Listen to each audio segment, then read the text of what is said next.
Bad. So welcome to another episode of Indisputable Evidence. We back again. I'm your co-host Anthony Becker, on my other co-host Jerry Brown, what's going on, man?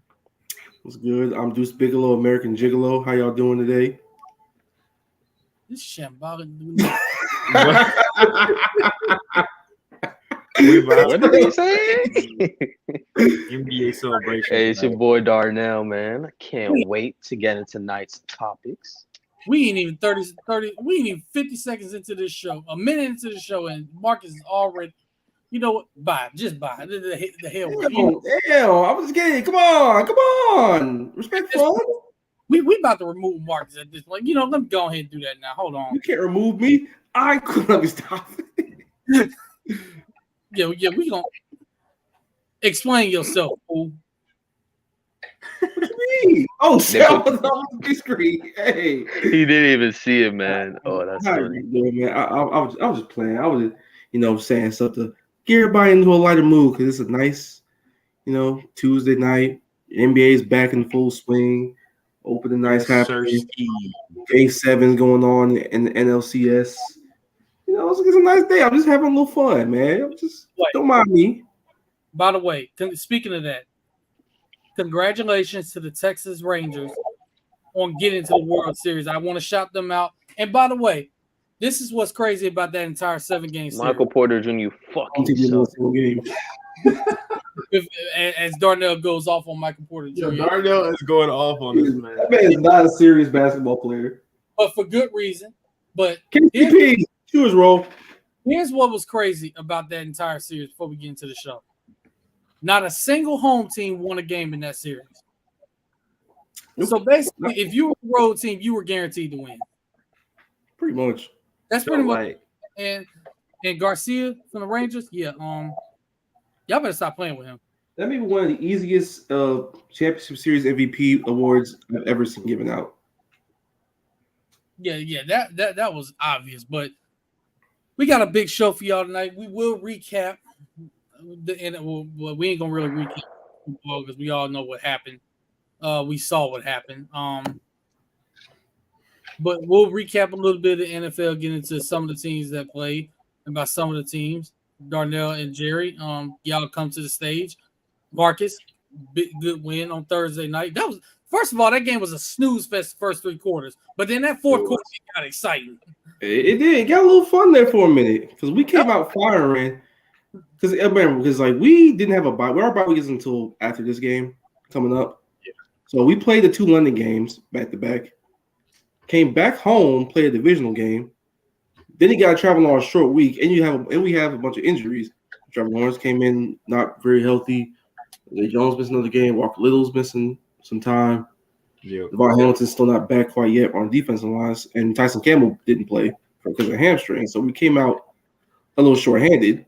But they came in, took care of business in the first, second quarter. Third quarter got a little weird because we didn't have the ball, and New Orleans had the ball the entire quarter and some into the fourth. And they finally scored. Then we kind of got a little short-circuited. They came in, had a nice little drive, tied the game up, and then Christian Kirk ran about as fast as I've ever seen him run in his life. Yo, that was crazy. That man was flying. I was like, what? What is happening? It's Tyreek Hill. I was like, bro, I've never seen Christian Kirk run that fast at A&M, let alone here. But hey, man, worth every damn penny. Yeah, and I'm glad he scored the touchdown when he did because, I needed that to happen. It was late in the game. Finally got a touchdown. Now, Jerry and Marcus saw this. Now, last night we were doing the Swamp Inside Ford Athletics. I'm sweating bullets because we're watching the 49ers-Vikings game. Now I'm going against Alexander Madison from the Vikings and Christian McCaffrey from the 49ers. Darnell, I need you to see this score. That score was crazy. It was insane, bro. Sweating bullets. Nail biting. Bro, what the fuck, man? Y'all had the same record going into that game, right? Yeah, he was number 2 in the league.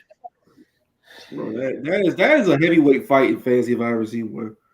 And if it wasn't for Brock Purdy throwing that late interception, thank you. Oh, that's crazy.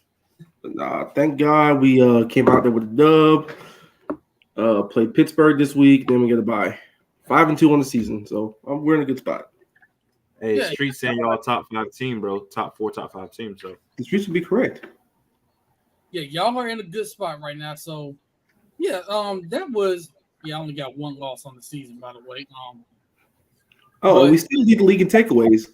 Shout out my boys Andre Cisco and Darius Williams. Lead the league in interceptions apiece. yes, They have how many? They were until I think the games this week they were like tied for the league in interceptions. I think they're second now. that's crazy. Yeah, that is crazy. But yeah, Darnell, you saw that score. I was sweating bullets. I was scared. I'm not even gonna lie. I was scared. It was a crazy. Bro, me personally, I technically fucked up because I had him on my bench. Wait, you had who on your bench? I had what's his name? The brother Kirk? from the wide receiver. Yeah, Christian Kirk. I had Christian Kirk on my bench the whole time sitting because I had what's that brother from Green Bay who just came back? Christian Watson? Oh. Yeah, I had Christian Watson on my thing because I was like, okay, I trust Christian Watson. Maybe he's gonna have a recovery, and it's like, no. I still won, but I was just like, wow. Yeah. Yeah, I had Christian Kirk in my lineup for that matchup. Guess who was on my bench? Jordan Addison. Oh no. Oh. This week I'm switching it up. Yeah. He's somebody even now that he's gonna get more a bulk of the load in the offense. I would have kept him out in a lot of regards because he's still productive if he's in there with Jefferson or without. Yeah. Without him, he went to another level. And speaking of which, before we get into Dolphins, I wanted to ask about that game because the last 2 weeks. Do y'all feel like Brock Purdy is not seeing the field well, or We had to talk about this in the last episode. Yeah, because I mean, I never put him in the elite category. I just feel like, I don't think anybody that had any real sense ever did that. Hopefully, well, there's a couple of people that did, and they go shambolic now. But it's the system, of course, and then the talent around. I mean, come on now. You got Christian McCaffrey in the backfield. Your two wide receivers when they're healthier, Deebo Samuel and Brandon Ayuk. Plus, you got George tight end. So you got a plethora of guys to throw to. But I don't even feel like even with Deebo Samuel out, I feel like these last two games, it's more so him just not seeing the field. What do y'all think? I think it's that. Okay, for the Browns game, I'll say that's just you play probably the best defense in the NFL right now, and they're just playing with their hair on fire. But there were instances where you had chances to make some throws towards the end, he just couldn't. And then this game, it was just Brock. What are you doing in the fourth quarter? You threw it right to the guy twice. Just tough game, man. Jumped the route. He kind of jumped. The first one he threw it right to him, but the second one was just a great play. But he still kind of threw it in double coverage because he had a guy behind him. So it was like 50 some odd yards and 2 picks in that fourth quarter alone. Because Brock Purdy's someone that if you have the right pieces, which they do, you'll win games with him, and he'll have some games where it's like, okay, he's being very productive, he's moving the football. But if you really, really need him to elevate and you need him to take you home, he's probably not that type of quarterback. Sounds like the previous quarterback they had before. Pretty much. Like, he's perfectly fine. Don't get me wrong. He's a perfectly fine quarterback. But he's probably not on that tier. Yeah, System QB. That's just it, man. It's kind of like what Shannon Sharp said earlier there on First Take. Like, because what they did, even though he scored a couple touchdowns, they took Christian McCaffrey for the most part out of the game. Pretty much said, we are not going to let you run the ball on us. So it's pretty much what Shannon Sharp said earlier. He was like, if you take away the run game and force Brock Purdy to beat you, you're not that guy. You're not going to be able to take your chances on him. Yeah. You take your chances on him. Yes, you take your chances, and it worked. Like it worked. So in that sense, I liked what I saw from them. And what I saw from Minnesota, and on top of that, it's time to have a discussion about Kirk Cousins. I'm gonna go ahead and say it right now. Kirk Cousins We should have been having a discussion about Kirk Cousins.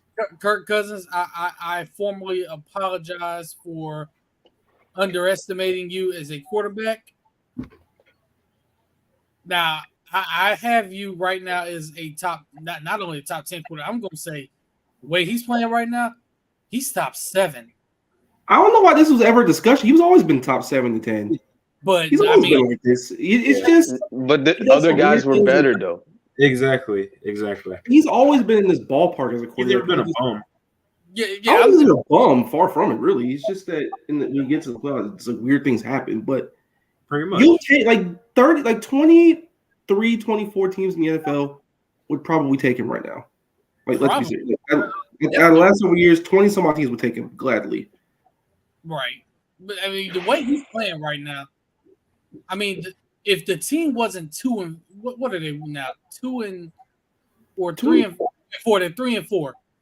If they were maybe 4 and 3 or 5 and 2 or somewhere around there, Kirk Cousins is the MVP candidate right now. Yeah, I will say, this team, especially from the previous season, they won a lot of nail biters and they won a lot of close games. Most of their wins were very close and came out to the wire. This year, the pendulum just swung the other way in terms of luck. Right. Defense is a bit better. It's better. The weapons are a little bit better now. They just didn't have the luck they had before. But don't look now. 3 and 4 now. Their schedule isn't that daunting. Nope, it's not. They can creep right back on into the playoff race. Because let's remember, the NFC ain't exactly murderer's row. And they'll get Justin Jefferson back pretty soon. He'll be off IR in a couple of weeks. So you pair with Jordan Addison. I already love that pairing anyway. When they drafted, I was like, yeah, you know what? That duo finna be nasty. And when they were both out there, it was nasty before. It's gonna be nasty when Jefferson gets back. Can we talk about that touchdown right before halftime that Addison had? He just took the ball away from Charvarius Ward. From Jimmy Ward's hand. Bro, it's nice. And Jimmy Ward sitting there like, huh? While Jordan it was in my hands. And Jordan Addison's in his zone by the time he turns back around. Yeah. So I got needs to pick. Oops, I dropped it. Now it's broken. That was one of the most impressive plays I saw all weekend. So I mean, good win by Minnesota. San Francisco, are y'all okay? Are y'all okay? Because this is the second straight loss for y'all. Nah, they'll be fine.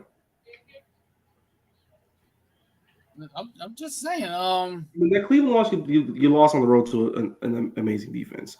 This one was trap games where the record's not great, but they're not nearly as bad as the record indicates, and they just played a hell of a football game. It is what it is.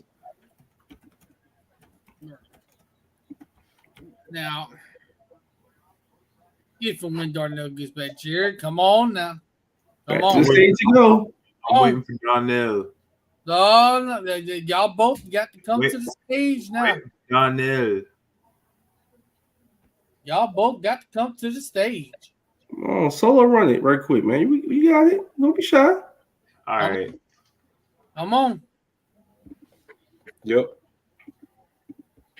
What questions we got, bro? Y'all got some questions, or y'all want me to kind of just give a little? What happened? Yeah, go ahead, give a little synopsis. I think, look, I'm not gonna look too much into it. I've watched this team all year. I think we clearly struggled not having our left side. Terran Armstead, Connor Williams. Those are big pieces, man. We tend to run the ball left anyways. I think, of course, that messed up a little bit of the timing. We didn't have our guy snapping the ball, so that messed up timing. No Xavier Howard, so that made things a little bit tougher on our end for Kahu, the safeties. It was just a lot going on. I thought we held our ground a little bit better on defense than what I thought we would ultimately in the trenches. Offensively, we got whooped in the trenches for That's sure. what the difference was. That's what it was. I mean, anytime you have three offensive linemen out, you're going to get whooped in the league. If you're going against a defensive line like the Eagles, the best defensive line in football, in my opinion. So that was that. I thought Jalen Hurts. He had a solid game. I just felt like there were a few times there were some plays where either we got held or something happened. I do feel like 0 penalties to 10 is just absurd. I just feel like that's an absurd. Oh, AB, don't you start. Right. considering the face mask, considering the hold, we're about to get the sack. It was just ridiculous in that sense, you know. And I don't excuses. If we got beat 40-8, 40-7, and you know they had some penalties, we had some penalties, I would have been fine. But 0 penalties to 10, bro, it's just I hated that stat. 0 penalties is kind of crazy. I will say that. It's crazy. But this is nuts, bro. You tell me there's no hold the entire game. But to see Jerry, thing. Oh, brother, here we go. Now you know how I feel playing them in Philly every year. That's literally, and the crazy thing is, it's not just Dallas. Dolphins just experienced. A lot of teams experience that. That's how it is playing up there. I kid you not. That's literally how it is playing up there. It never fails. I mean, I will say a team at home having better officiating look is like the least shocking development of all time. That face mask is grossly obvious. And it's right in front of the ref. How do you not see that? First of all, it could have called 2 penalties on. I mean, very simple answer to this question, AB. NFL officiating is bad. It's really bad. It's bad, especially this year. This year it's been atrocious. On that particular play alone, you could have called 2 penalties, either the face mask or you could have called pass interference. Because either way, I mean, it was. I felt like it was a penalty regardless. Bro, the amount of times I feel like Trevor Lawrence should get roughing the passer calls because he gets fucking drilled almost every other damn play. It doesn't happen. Explain to me why Trevor doesn't get those calls. I just want to know. I don't get it. Because I remember in the playoffs when we played the Chiefs last year, he got speared like right in the damn face. They just looked right at him and just said, "Eh." No, that wasn't no foul. I'm just playing. Yes, it was. Like, bro went like this right to his damn face mask. I just don't get it, man. It's insane. And then you go back to last week's game. It was the Giants and the Bills. There were some calls that I'm just like, especially the end of the game, especially. Like what? The end of the game. The calls at the end of the game was crazy. The end of the game was like, bro, we gave it to you before. I'm trying to go home. Yeah, like literally. So I just think we got to do better officiating so we can make this sport more like at least more watchable, bro. Because like the NFL's never beaten the scripted allegations if they keep this up with the officiating. And also the response is we're never going to beat we're still going to watch it regardless allegations. Yes, that is true. Yep. That's true. Come to the stage.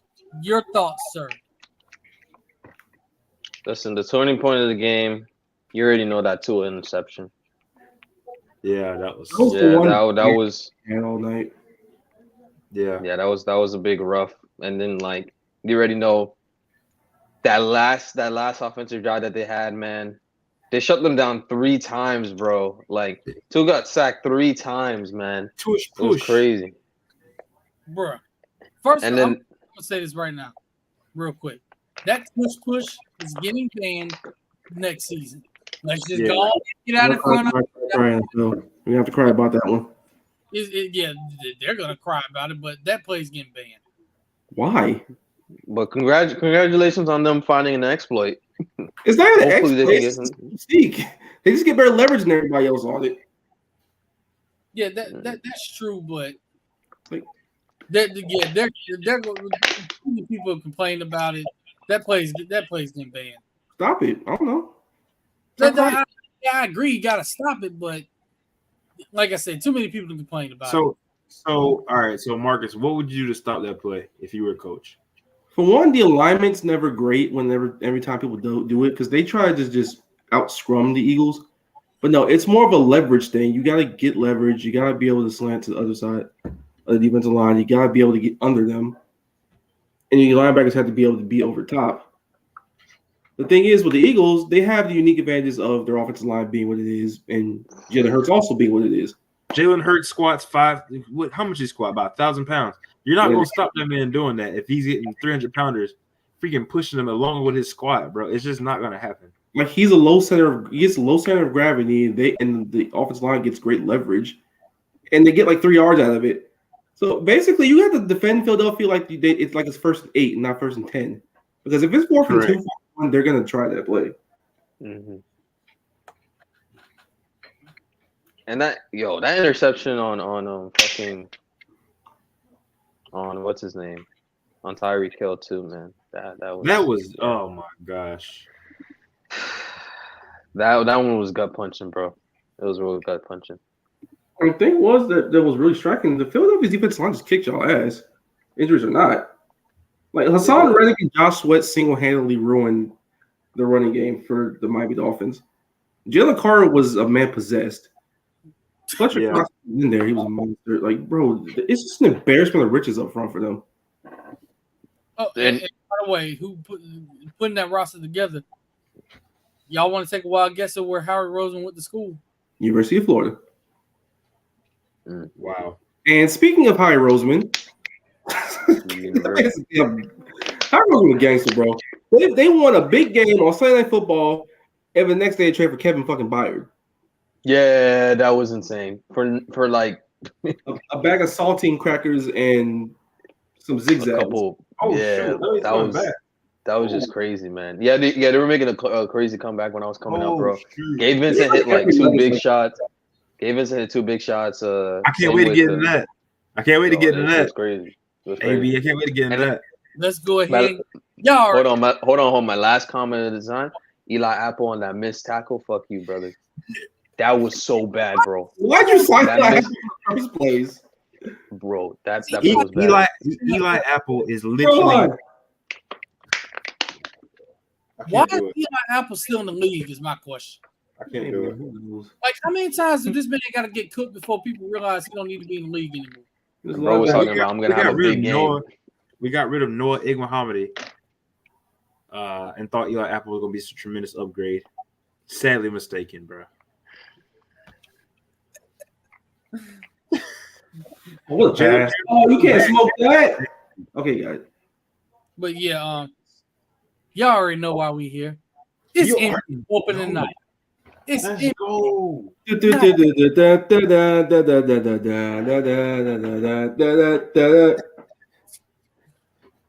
Wait, was that the old NBC music? That was the NBA on TNT. No, that was the NBC music. That was Round Ball Rock. That was before your time. Hold up. Shout out to the Hurricanes. Emory Williams, Brandon Smith, Emory Williams, Kobe Young, Vogue, Xavier Restro. LeBron step back 3 is gonna be Ruben Van Jr. Hey man, Ruben Bain is a This game is good, bro. That boy was dogging. I think his family went through that school. I think on what was it? Back in the 80s. I think he's played the Tolbert Bain. Used to play at Miami. Yeah, so he in Legacy. And Auburn fans really thought they had a chance at getting on. Like, come on, man. We all know this man going to Miami. Why are y'all even entertaining this? Don't let the foul shooter get the rebound. But I will say, man, hey, Darnell, y'all got y'all one Ruben Bain. Dude is a Marcus, are you watching the NBA right now? We got another. I forgot the safety's name. That boy is gonna be drafted. That boy gonna be drafted. I forgot his name. Yeah. He gonna be. Rebound. That's a new background picture for Jerry. Hold on. Oh yeah, bro. I changed it. But yeah, y'all know why we here.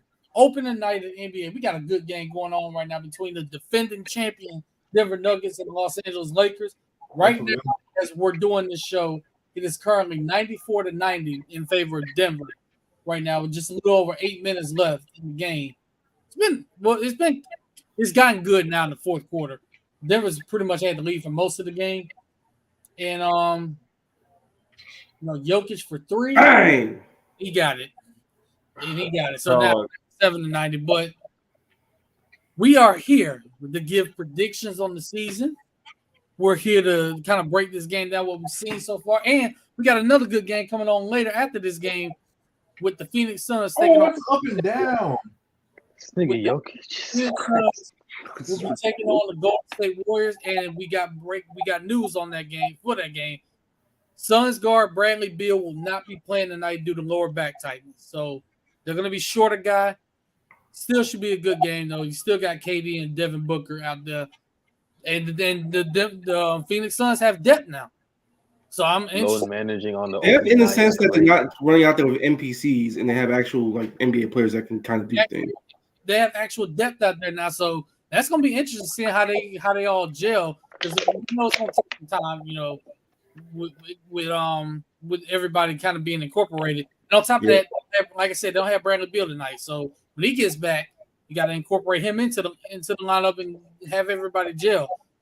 But they're taking on the Warriors, who I feel like is going to be they're going to be better than a lot of people think. I don't know what to make of them, but I think they'll be. I don't know about in the hunt, but they will be in the picture. You can't discount them. That's my third seed in the West. Yeah, I have top two. They won't be shambolic on the road like they were last year. That's not going to happen. Mm-hmm. They can't possibly be as bad as they were on the road as they were last year. That was a camaraderie issue. Like I'm pretty sure. I can't see it with this Warriors team, bro. I can't see it. I don't know how they're small. They're a very small team, bro. They're a very small team. They're a small team and they're an older team. That's not the greatest combination.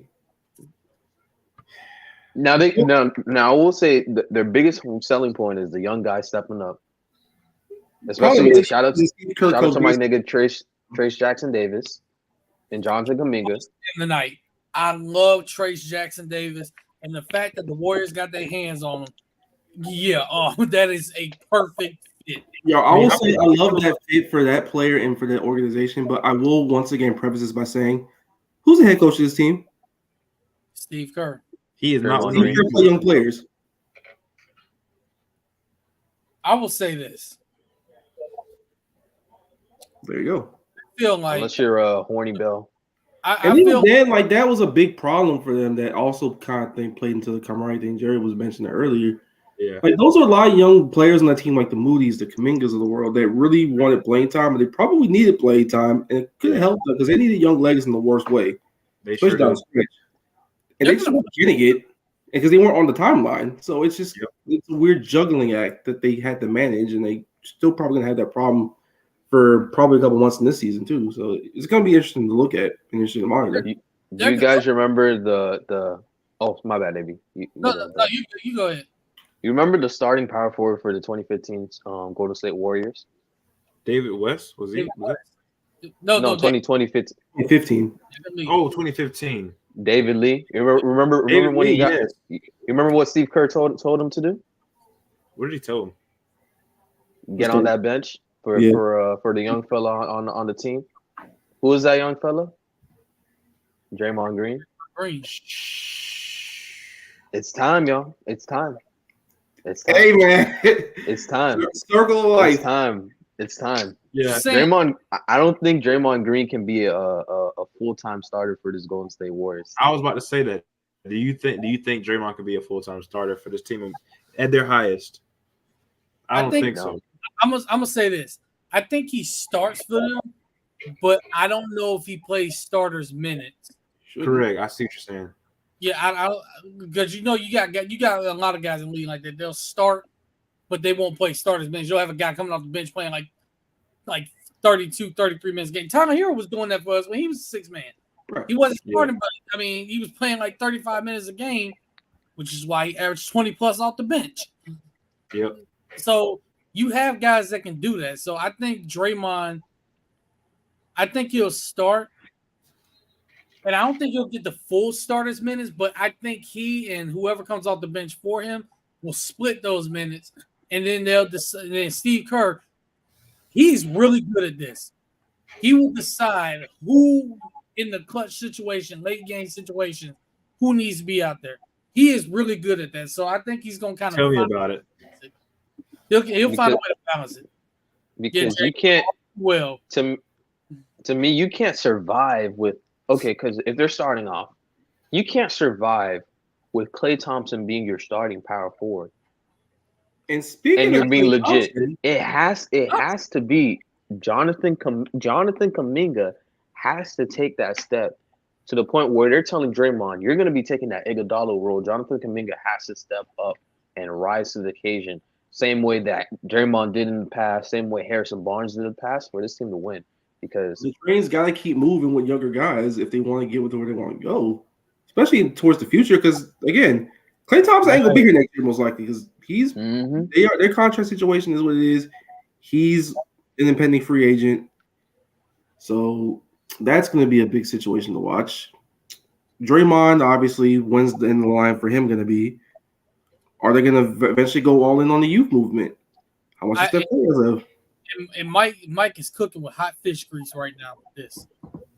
Bringing off the bench with the second unit, honestly, adding a year or two before they break up the court. I agree with that. Oh, the other thing that we forgot to mention too. What the hell is Chris Paul going to give you? You know what? Especially that. He's going to be really good for them too in the role he plays. But I mean, what their style of play though? I mean, what do you feel like he adds? Well, I think the dimension of someone who can score from like 15 feet is probably there, but off the bench, maybe Sean Livingston.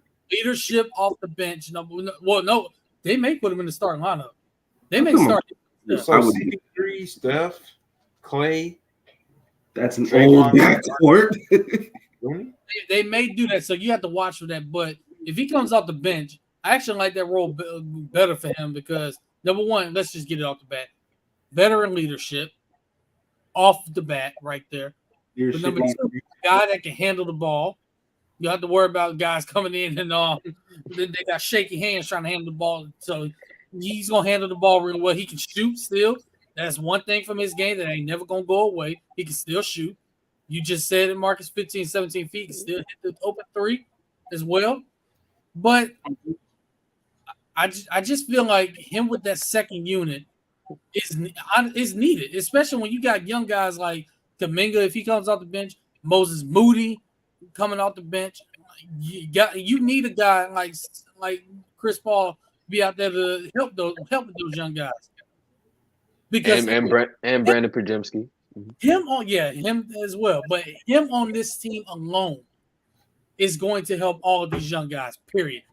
They're gonna get better with just the fact that he's there. What he knows, what he's been in the league. This is his 17th, 18th year in the league. He's pretty much in the league.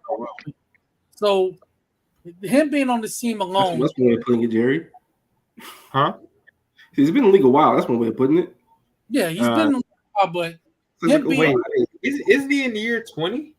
Bro, he's been in the NBA since Big White Tees, bro. 2004? 2004. Yeah, this is This is 20 years. That was 18. I thought it was 18 because his rookie was 05. Right? It might be 19. This is because he came in. He came in 2 years after LeBron, or 1 year. I think it was 1 year. Oh, 1 year. Well, it was 2. I thought it was 1 year. It was 2. I think he's maybe it's 05. Yeah, he's 05. No. Oh yeah, because 04 was one of the worst draft classes. Yeah, that was a bad. Yeah. That was a bad class. Yeah. So they let Clay walk. See, Mike, here's the big thing. It's like I hear a Warriors fan. On one hand, people are saying they love Chris Paul being there because he can cut off their turnovers and they don't have to lead the league in turnovers for all these different times. But on the other hand, he's a walking $30 million expiring contract. And the Warriors got to bring in somebody in there to replace Klay Thompson. And I don't think Moody is ready to be that full-time starter next to Curry, because then eventually you'll just leave Steph Curry with no other All-Stars. You know, he's saying to replace Klay Thompson? Because Klay Thompson is – I don't know. I don't think they're going to be able to retain Klay Thompson, not with Draymond Green's contract on the books. Yeah, I can pretty much pencil in Klay being gone after the season. I really can. As for Moody, I don't think he can exactly replicates what Klay can do in his skill set in his heyday, in terms of size and defense and just his knockdown shooting. Yeah. Plus, next to Steph, he's a wonky fit as it is anyway. So he's supposed to be there, but oh my God, AB, do not start this. This is too early in the season to be doing this madness. Maybe you good. Yeah. No, if Klay walks, first of all, that's gonna be seeing Klay Thompson in a different uniform would be weird as hell anyway. Cycle of life, baby. Yeah, cycle of life for sure. I mean, we had to do it with Allen Iverson. We had to do it with Chris Paul. I mean, at least the Nuggets, Allen Iverson was fired. I'll say that. Oh, it was. It was. I'm not even gonna lie. Even Chauncey Billups. Fire for a little bit, Darnell. Okay. Fire for a little bit. Hey, the playoffs, man. So I do want to ask y'all about what we've seen so far tonight. Like, how do y'all feel about the two teams we've seen tonight, bro? Like, y'all feel like LA is a good is a contender essentially if they get things together? Yeah. This game looks exactly like every Nuggets Lakers game they've played since last year's conference finals. Yeah. Nuggets come out big, they maintain it. Lakers make a run and make it somewhat a game, and then Nuggets pull away again. Yep. Words, y'all. They should be a contender. I think they will be, but it's just. I think Gabe Vincent's gonna find a role. Him and Wood. Bro, this defense is I like what I'm seeing from the Lakers in terms of their defense. But Jokic, man, you don't have an answer for that. Nobody does, really. The man is big and slow and still finds a way to score. All three levels of the floor. I'll say big, understands spacing, great footwork, great shooter, man. That shot is so funny to me. It's like but no joker, man. Shout out to the I'm iffy on the Lakers. You're always iffy on the Lakers. Yeah. No, we all know the reason why though. Oh, brother, we get it. You don't trust AD? Bingo. I trust AD until this series. I don't trust this. I gotta see it. I got to see it before I can trust his health. You've said this for like 10 years now, bro. Get a new slant. Is it not true? Does he not get hurt every year? He played pretty well last year. He did, and you saw what the Lakers looked like when he was healthy and played. What they were really good. That's what they need. But if I gotta see it 4 foot. I gotta see it. It's gotta be consistent. Bro, we got it. We don't trust AD, but I will say I trust AD mostly until they play the Nuggets because he'll get his points because he's a great player. It's just he cannot guard Jokic at all. Well, hell, nobody can at this point. No, but his numbers against Jokic, like plus minus wise, when he had to guard him, they were atrocious. They were like he couldn't guard Jokic. He held his own against him offensively. He went up against him, held his own, and even Bam did in the finals. But it's because if you're a guy that's a big that can score, but you're athletic, you'll have your moments.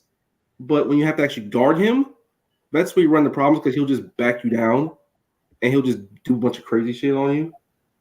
And plus, AD is not a center, so hey man. Come on, man. He built like a YMCA rec league player, slow as molasses, but puts up near 22 double at the half. It's true. It's not untrue. I will say that much. And also the thing where I keep saying where Nuggets pull away again, it's happening right now. This is now 14. Hey, somebody we have to shout out. Kentavious Caldwell-Pope has been an amazing NBA player. Like we need to acknowledge this man. For the Lakers, for the Nuggets, this man has been. The Lakers were like, why aren't you shooting enough? Time out. Respect Pistons. Kentavious Caldwell-Pope. Number what? 7th, 8th pick in the draft. Kentavious Caldwell-Pope. Hey man, I know you put up 17 with the Pistons, but I recognize the defensive steward that he evolved to become. Yeah, and he's he did. I will say that he did. I did. He worked his ass off, and his shooting is very valuable for this Nuggets team. But his defense, when he first got into the league to where it is now, is night and day different. Like he's one of those guys where if he's on your basketball team, you are a winning franchise. He just does everything that you ask him to do. He'll pick up half court. He'll defend. He'll make nice cuts. He'll shoot the ball when he's open. He'll make something happen to mid-range every so often when he's having a good day. I mean, he just does a lot of things really well and really connective for a championship team. And for the Nuggets, like I love him on the Lakers, don't get me wrong, especially when he was actually active and wanted to shoot the basketball. But here, man, he looks wonderful. He's confident, bro. Yeah, man. It just makes big plays at the big play for them. Bro, Michael Porter Jr. finally hit his first three. It felt like that was his first made three since May. No, he hit one earlier tonight too. Oh, but that three was. It was in the first quarter. See, MPJ, I love him, but like when he is like not on, it's like, bro. Yeah, he's just chucking up shots, bro, and it's big breaks. He has to be 2 for 8 or something. Man. There's no way. LeBron James and Nikola Jokic are 4 and 5 on the all-time triple doubles list. Sounds about right. 4 and 5. They're 4 and 5. LeBron has 1. Jokic has 106. Man, Jokic just got one today. 27, 13, 11. And Jokic is how old? Like 27, 28. Yeah, we're witnessing a Hall of Fame player just right in front of our eyes. Yep. MPJ was 2 for 8. I was right. Yep. 2 for 8 from 3. Yeah, Jokic could retire right now, and he's the first ballot Hall of Fame. LeBron. Not a shadow of a doubt. How many championships y'all think he ends up with before it's all said and done? I think he wins at least one more. Maybe. I don't know about championships, but I do definitely know that he's gonna win one more MVP. Oh yeah. He very arguably could have won last year. Yeah, I think he's gonna win it this year. Nah, not last year. Did you not see his stat line last year? Yes, and they were number 1 seed. Yes. What are we doing? But when you lead the league in scoring, he was like second or third and shot like 60% from the field. I mean, that counts for something. But you're a center league in scoring, that says a lot. Yeah, but AB, you know good and well, man. Joker, say he hadn't won the MVP before. You know he would have won it last year. I was like, he won. He did win it because he won it 2 years in a row. You know how that goes. Embiid deserved it. Wrong. Wait, hold on. If we gonna do that, then that means the year Jokic won it, Embiid would have won it that year. I mean, Jokic should have won that year. What are we doing? I'm just saying. I mean, did he not finish second the year Jokic won it? Yeah, he finished second to him like what, twice? Yeah. Both? See. Jokic still should have got it both those years. Yeah, well, I don't think Joel didn't deserve it. I just think Jokic did deserve it as well. I'm gonna say, bro, this is not a Steve Nash, Kobe Bryant situation where everybody. I don't think that was a bad choice or anything like that. It's just that. Yeah, it's not that where everybody mama knew Kobe should have won it, but they gave it to Steve Nash. Okay, I'm not gonna go that far. Yeah, that's what I'm saying. It's not that situation. Now, see, even then, like it was a situation where Kobe kept a really shitty team afloat and just dropped like 60 all the time. Steve Nash like took a team that was really bad and made them like the best team in the NBA. Exactly. Average like 10 points a game. Come on, man. He also averaged like 10 assists and they shot like damn near 40+%. Like he made a big difference between them being a 31 team and a 61 team, and they were the best offense in decades at the time because of Steve Nash.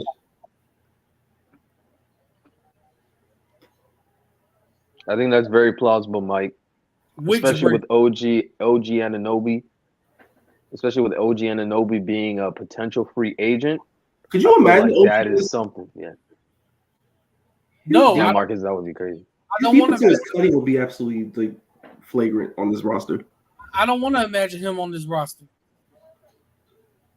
Hey man, if there was ever a team he would go to in free agency, I probably would love it to be Denver. I'm sorry. Oh, stop trying to will it into existence. I'm not willing to. I'm just saying I would love to see it there. I'd like to see it there. Low-key, I'd like to see him in Sacramento, honestly. Ew, no, not Sacramento. I like that a little bit because they need someone there to replace Harrison Barnes, but they decided No, to you really needs to go. Oh, bro, we get it. Fit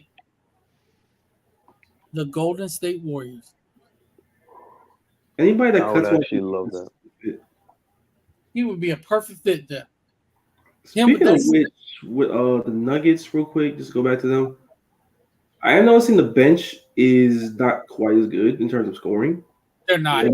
It wasn't great last year or anything like that, but like Bruce Brown did give them a punch. But they are active, they are athletic, and they cut very well, and they're switchable as all hell on defense. They really are.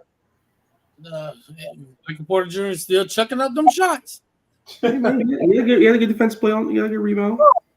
I will not. Thank you, Zim, bro. Embrace it.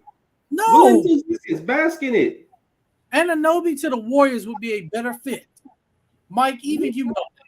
They're both great fits. I'm just saying. But in terms of Denver winning championships, they were always a team if just luck rolled their way in terms of health.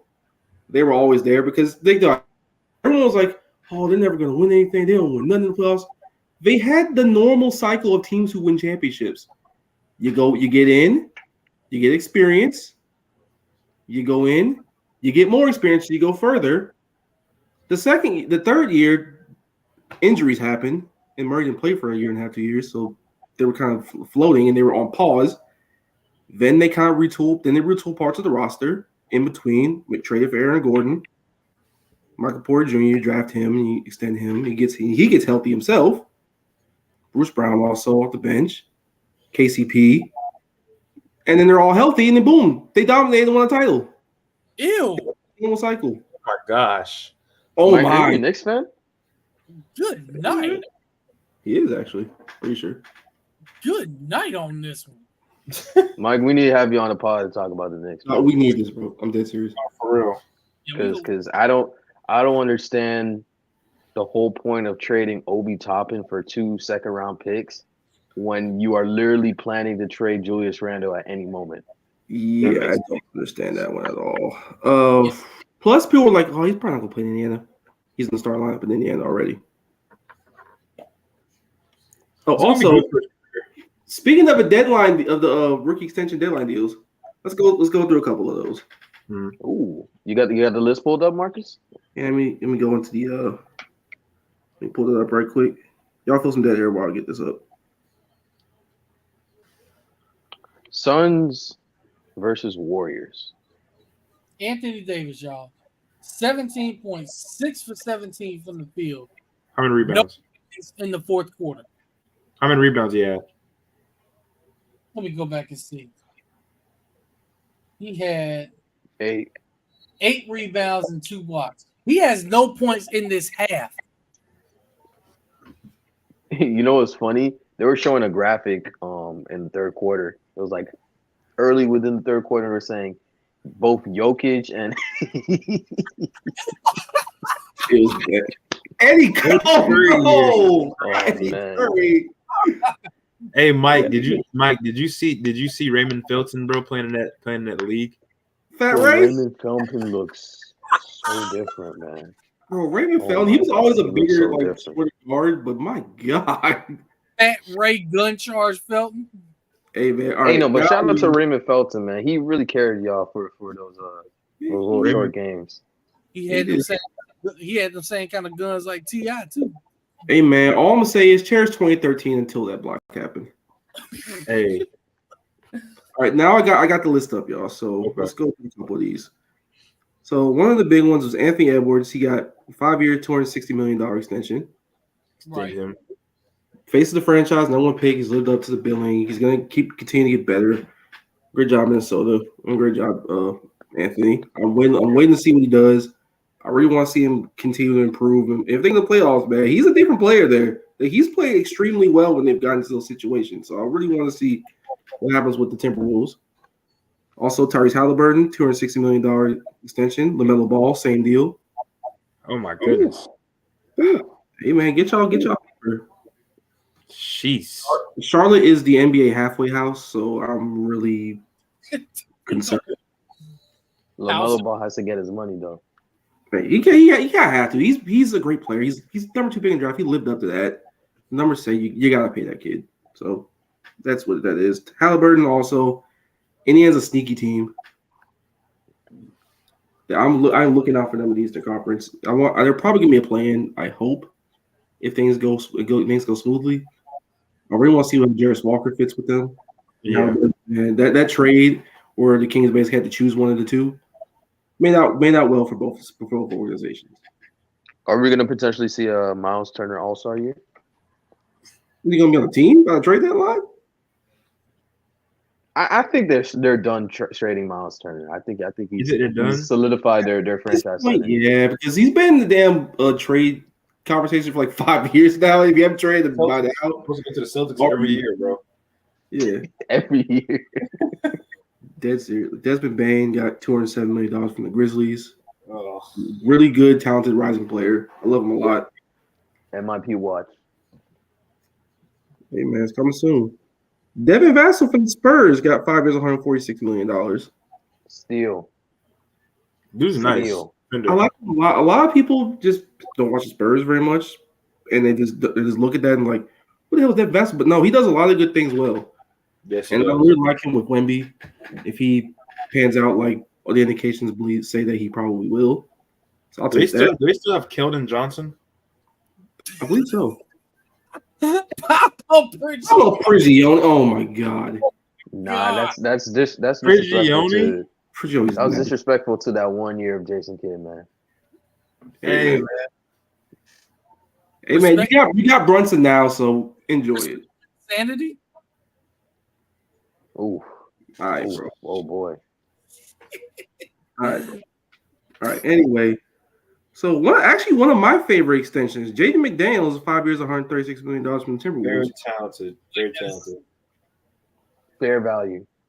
Very value. Defensive Player of the Year candidate. Mm-hmm. They missed him badly when he broke his hand during that little kerfuffle towards the end of the season. I love Jaden McDaniels. Yeah. I mean, it was a little kerfuffle. I mean, guys got emotional. He broke his hand punching something. You know, it is what it is. But I love Jaden though. Pablo Prigioni. Prigioni is nice, bro. I ain't gonna cap. What are you, like a 32-year-old rookie or something? He was He's nice. long overseas, and he finally came over. It's like, okay, let me get paid. Let me cash out. Like He was looking for that Rockets the 1 year. 5 years. Yeah. All right, so let's go through a couple more of these. Here's where it starts getting weird. So, Denny Avdija from the Washington Wizards, 4 years, 55. Good. It's good. It's good. The Wizards need to spend the money. They need to spend the money, so I guess. I think that's good value, Yeah. Even though they did draft his replacement, but it's what is it, 4 year 55? Yeah. 55. That makes it a nice tradable contract. Yeah, it's nice and easy, nice and even. But yeah, Washington, your drafting track record is not great, Bob. Yeah, it's terrible. Because let me see who did they take instead? Because they could have taken Halliburton, but they took him. The only two that I know that they've hit on really were John Wall and Bradley Beal, and neither are there anymore. Otto What Porter about Jr. Otto too. Porter? Yeah, Otto Porter Jr. Man, No, you can't lie. That was a good pick. that was a good pick, but like that draft class was just so weak and weird. It was terrible. That draft class was terrible, man. I mean, you got an all-time great player out of in that draft, but nobody knew what was going to happen. Could be worse. You could have drafted Deion Waiters. Oh, brother. Who was that said player, Marcus? Greek Freak. CJ McCollum. Darnell. I'll smack the shit at you right now for that. Oh, brother. And he's had a good career. Good career, but I mean, Giannis, though. The MBPA president, man. CJ McCollum. I'm out. So this one was an interesting one because it's like great deal for the team. The player, not so much. I don't know why he agreed to this one. Mm-hmm. Onyeka Okongwu, 4 years, only 62. What? Yeah. Wait. What? Yes, bro. That's what I said when I first saw it. Why? Who are you? Who is your representation on Onyeka? Why did you sign him? He's literally getting this. That's the same contract Duncan Robinson got, bro. This man is. No, I think Duncan Robinson is getting paid more. He is. That's a nasty deal. Hey, man, shout out Landry Fields, bro. I don't know what the hell he said to Onyeka Okongwu and his agents to get him to sign that, but sheesh. 4 years. 4 years. Under 20. Jerry, look behind you. Look at your TV. They are bringing it back, brother. Oh, the Sprite. Marcus, you think this is the year that he finally gets a starting spot? It kind of has to because Capella's gone pretty shortly, so he kind of has to crack it at some point. I mean, they didn't pay him for nothing. They expect him to. Yeah.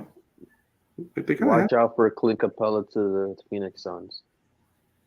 That actually would be a hell of a trade and hell of a get for Phoenix. For who? Nurkic? No. God no. It's probably gonna be like it's gonna be real cheap. It's gonna be a real bad deal. It's gonna be crazy. So what do we think about Josh Green 3 is 41 for the Mavericks? Good, but are they gonna actually play them? Yeah, I was thinking the same thing. Like, I don't love the Mavericks roster like at all, outside of Luka and Kyrie when he's not doing something stupid, which that's not a guarantee. Josh Green's a nice little young player, but again, yes, are they going to play him? Are they going to give him the real minutes? Is he going to get the ball? I don't even know. You said 41 3 years? Yeah. Okay. I mean, in my mind, specialists get paid 10 to 15 mil, right? Right. With the high-end specialists getting paid close to 20 mil. He's getting paid a little bit less than that, and he's like a youngish player who has to prove himself. I feel like it's a fair value. Yeah, it's pretty fair market value for him. I like that. Jerry, where you at, bro? Yep. I'm right here. Peyton Pritchard, 4 years, $30 million. Worth it. Ew. Worth it. His reaction was immediately ew. What is Peyton Pritchard's NBA skill? What is his skill? Outside NBA shooting and playmaking. He's not a great defender. Outside shooting and playmaking. This is actually one of the best contracts then. 7.5, like it's not bad at all. That's like a little less than the mid-level exception. If he can be like at least a 10 point, can he score 10? Can he average 10 points in the NBA? Yeah, that's the thing. You're banking on getting like 9 to 10. Huh? I was waiting on him to say it. What's that? It's not a bad deal if he actually does like elevate and gives you like 9, 10 and like 40 some odd percent from the shooting from 3 and decent enough playmaking. That's not bad at all. Like that's very valuable, especially that deal. He's finally gonna get the ball in his hands off the bench. I will tell you, given the opportunity, Peyton Pritchard can do it. He has a triple-double in his NBA career. Triple-double what? With turnovers? No, he has a triple-double, like, given a start. He's not lying. He actually does. Damn. And he averaged what? He's trending upward, bro. Just hear me out. He must He's trending upwards? Like, how upwards are we talking? He's a sleeper. Peyton Pritchard is going to be one of those role players. People are like, oh, he know Peyton Pritchard play. What? Can he average 15 in this league? Can he average for the Celtics team? For the Celtics team? No, not on the Celtics team. No. 10? Can we get to 10? He can get to 10. Okay. We need to get him to 10. He can heat up and give you 12 and a quarter. Like that's the type of skills that he has. But bro, these numbers are he's got to get up to 10, man. There's no way. Not with his skill set. He can't be like under 8 points, bro. That's Malachi Flynn numbers. What's his career high in points? I gotta see his career high. Oh yeah, let's see that. Yeah, let's look at it actually. We're through 6, Marcus, and the Diamondbacks have a 3-2 lead. I see. Let's go, Arizona. Come on, Arizona. 30 points. Yeah, 30 against the Hawks on April 9th. Yeah. Now, how do you do against the Miami Heat? More of a table setter than hitting a few threes. So, Mike, I'm looking at his thing, and he's had like his career is like less than 3 assists. So I don't know. I don't know what Peyton Pritchard is. What is he? Just hear me out. As somebody who, I'm the same person that told you Jaylen Brown, Jason Tatum would be all-stars in 2017. I told you this. You got to hear me out. I watched this team. Peyton Pritchard can be very valuable to this team. Like just box score watching and not really looking at the games and everything. He has had moments. Yeah. It's just that can he do it consistently enough to where it's like, okay, we can rely on you for this, we can rely on you for that. That's the question. Like a lot of his career highs happened like this year or something. Yeah. So there's some of the notable names that got their extensions. Some of the players who didn't. Here's a following list: Precious Achua, Sadiq Bey, Killian Hayes. Good luck in China. This man said, "Good luck in China." Good luck in China is crazy, man. Killian Hayes, bro. I want to hold out for a year, but it ain't happening. Tyrese Maxey didn't. Isaac Okoro, Emmanuel Quickly, Obi Toppin, Patrick Williams, and James Wiseman. All right, so I heard with Patrick Williams, it's more of he's looking to get 200 mil. To do what?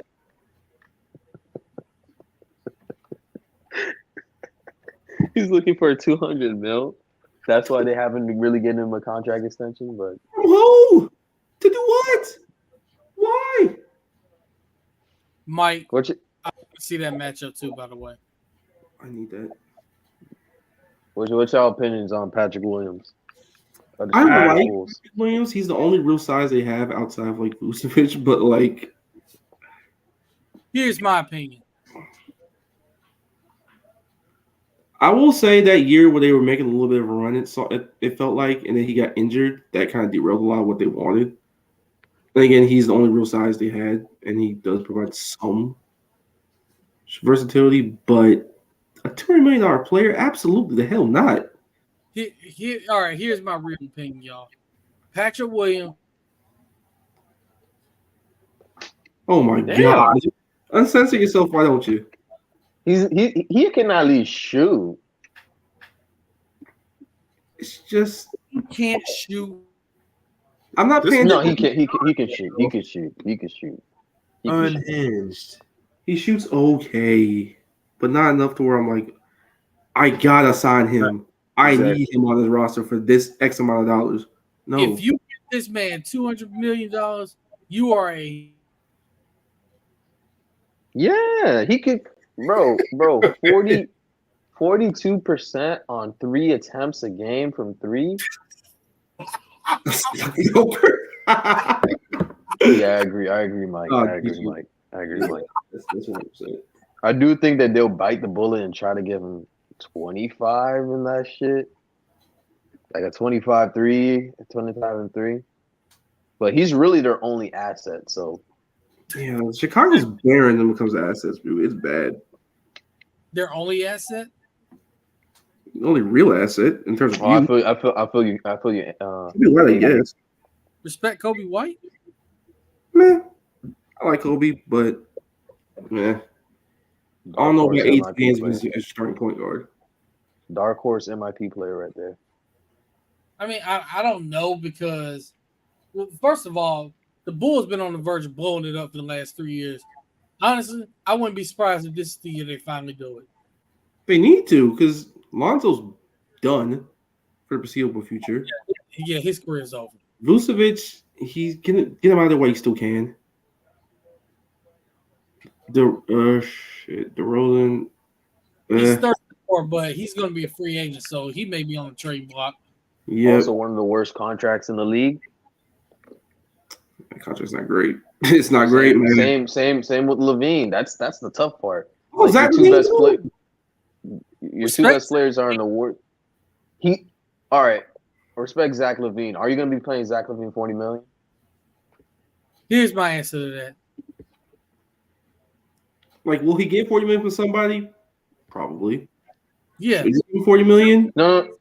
Somebody will be stupid enough to actually do it. Let me just make sure because I'm pretty. That's his current contract. Oh, it's even worse. Oh no! Guess how much he's getting paid in his last year? 50. Close to 50. Ooh, that's a heavy chunk of change for Zach LaVine, man. I like him as a player. He'll score points for you, but he do things that contribute to 40, 40, 43, 46, 49. Oh my fucking god! That deal. Absolutely. Who did this? A desperate team. Hey man, I like the player, but he does not contribute to winning basketball. No, but talented though, of course. Talented, and he's gonna get that money because.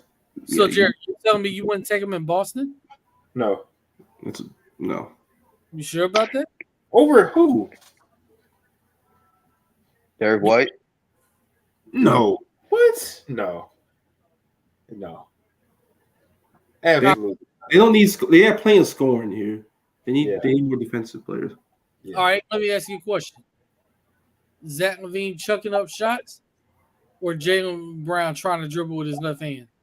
Jaylen Brown dribbling. Yeah. I think dribbling with left. At least you can teach dribbling with your left hand. Jaylen Brown. If you're a shooter that just chucks a lot of shots, you're not getting that beat out of you ever. So y'all gonna live with every turnover that happens. I'm living with the turnovers, bro. Even if it loses you every game. It doesn't lose you every game. That's the thing. It really doesn't. It just loses you in the finals, bro. It's not like Zach LaVine is like a fucking Chris Paul out here, man. No. He is. I'm not saying that, but I think like he's the most responsible with the basketball ever, too. Like, let's be serious for a minute. I got a question for y'all though, man. Because I was making this list over here while we were talking about these contracts, and it kind of like gave me a little point. So I made this list called Leapers and Sleepers of this season. Leapers and Sleepers. Leapers and Sleepers. I'm gonna give y'all my 5 leapers, and then y'all give me y'all 5. My 5 leapers. I got Jordan Poole. Hold on. So leapers and sleep. So basically, sleepers are guys that could make the jump. Yeah. Okay. Yeah. And then leapers are guys that will make the jump, right? Yeah. Okay. So I got Jordan Poole as a leaper, Anthony Edwards, Tyrese Maxey, Scotty Barnes, and Keegan Murray. Okay, 3 of those I like. Oh, hold on, real quick, Marcus. Hold on. Say that first name again, Jared. Jordan Poole.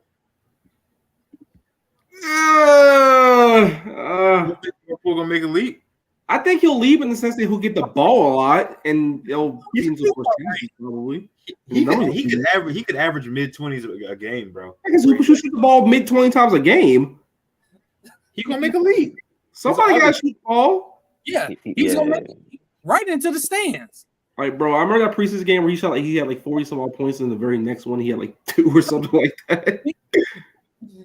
He's way too feast or famine for my taste. I think he's gonna make an obvious basketball. Do not pick Jordan Poole. Okay, Anthony Edwards, absolutely, he's making another leap. Yeah. Keegan Murray, I believe in that too, because he was a guy who shot very well for the Kings. In the middle of the playoffs, he started figuring himself out. Yeah. For the who? The Sacramento Kings. Oh, okay. Because I had to set straight a little bit. But no, in all seriousness, he's a guy that looked like he was figuring himself out. If he has something between like 15, 17 feet, watch out. Yep. Right. And defensively, he looked like he's making the market improvement also. So I'm really encouraged from what I'm seeing from him. All right. So my list, now number 1 guy, Jalen Green. Absolute leaper. Oh, AB, don't do that. AB, did you watch that preseason game that he had? He has so many preconceived notions about Jalen Green. Did you watch him? Did you watch Jalen Green? I did, and amazing. He looks way more. He's not taking anywhere near as many bad shots. So I love that I've seen that from him. So if he can just be efficient with his shooting, with the way he scores, I agree. He definitely making that leap. And even with the taking bad shots thing, that was just a byproduct of that team just being a disaster. Somebody had to damn shoot. The team was a freaking mess. Look, bro, Jalen Green's gonna have a good year. I mean, the guy is a natural shooter. He can stroke it. So, whoa. Yeah, no, he absolutely can stroke it from deep. But, yeah. Whoa.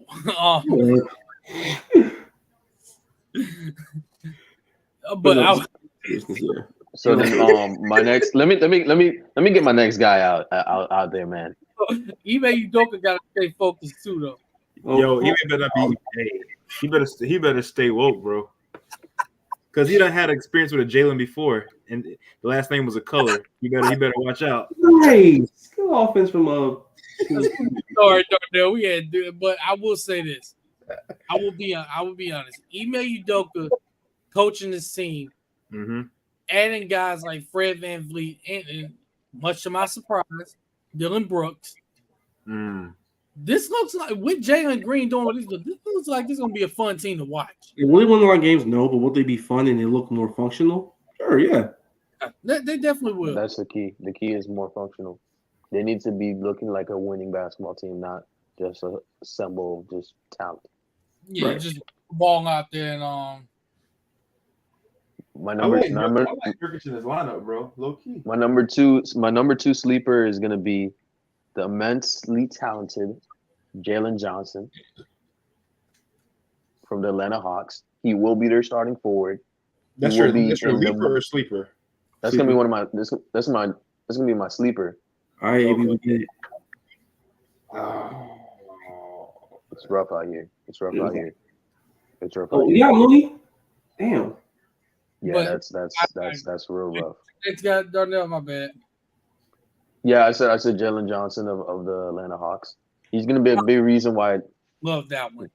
He's gonna be a big reason why they even end up in the playoffs this season. I think as a team that's slightly outside of the play-in. Oh, so you kind of just revealed one of your okay. Yeah, you did. I do like the Jalen Johnson. So those are your leapers, right? So.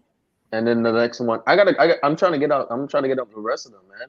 I got Evan Mobley as a clear leaper. I think everybody knows that's the next step is gonna come in from there. And then my final sleeper, it's a guy who I've really been trying to lock in as, and we mentioned him a little bit earlier, Obi Toppin. For the Indiana Pacers. Okay. I think he's gonna come in. I don't think he's like gonna be an all-star player, but I think he's gonna be coming in and just showing out just how valuable he is. And I think Knicks fans are gonna be down. They're gonna be like, "What the fuck have we?" You think like a 15 points per game, 8 and like 3, 15, 8 and 3, somewhere around there. Yeah.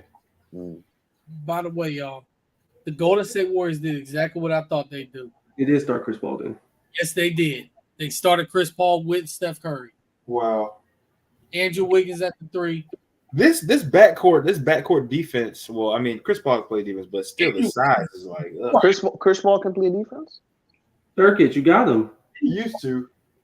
Andrew Wiggins should play in the 4 because they got Klay Thompson out there, so and Kevon out there. I don't know if I like this lineup though. It's bad, dog. It's bad. I don't like it. Now those were your leapers, right, Darnell? Yeah, and then my last one is this is going to be a very obvious one. My final leaper right there, or not. Maybe not so obvious. Tyler Hero. No respect on my man's name. Yeah, somebody has to. They were talking about it a little bit earlier from an article that Pat Riley put out. They were looking for somebody to average 24, 25. Expect Tyler Hero to average at least 10 threes a game. So he's going to be reaching close to 25 this season. Yeah. Book about to put Steph in a freaking torture chamber. Oh, my Lord. Oh, Lord. It's not looking good. Yeesh. I will go ahead and say my leapers are, and Tyler Hero is definitely one of them. He's definitely one. I think, first of all the trade rumors, this man going to be fueled this season. He is going to be locked in this season. Is he starting? Yeah. Actually, Mike Zimmerman, I ain't going to put his company up just yet, but he's got 2 more of mine that's in there. Obi Toppin is another one that I believe is going to be a leaper this year. Yeah.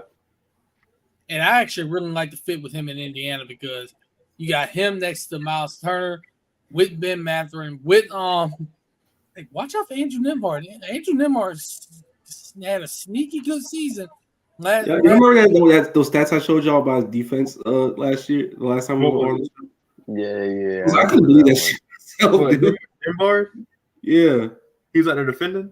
Yeah. That's crazy, bro. This guy was very good, surprisingly. He was one of the best point guard defenders last year. Yeah, like it's hilarious.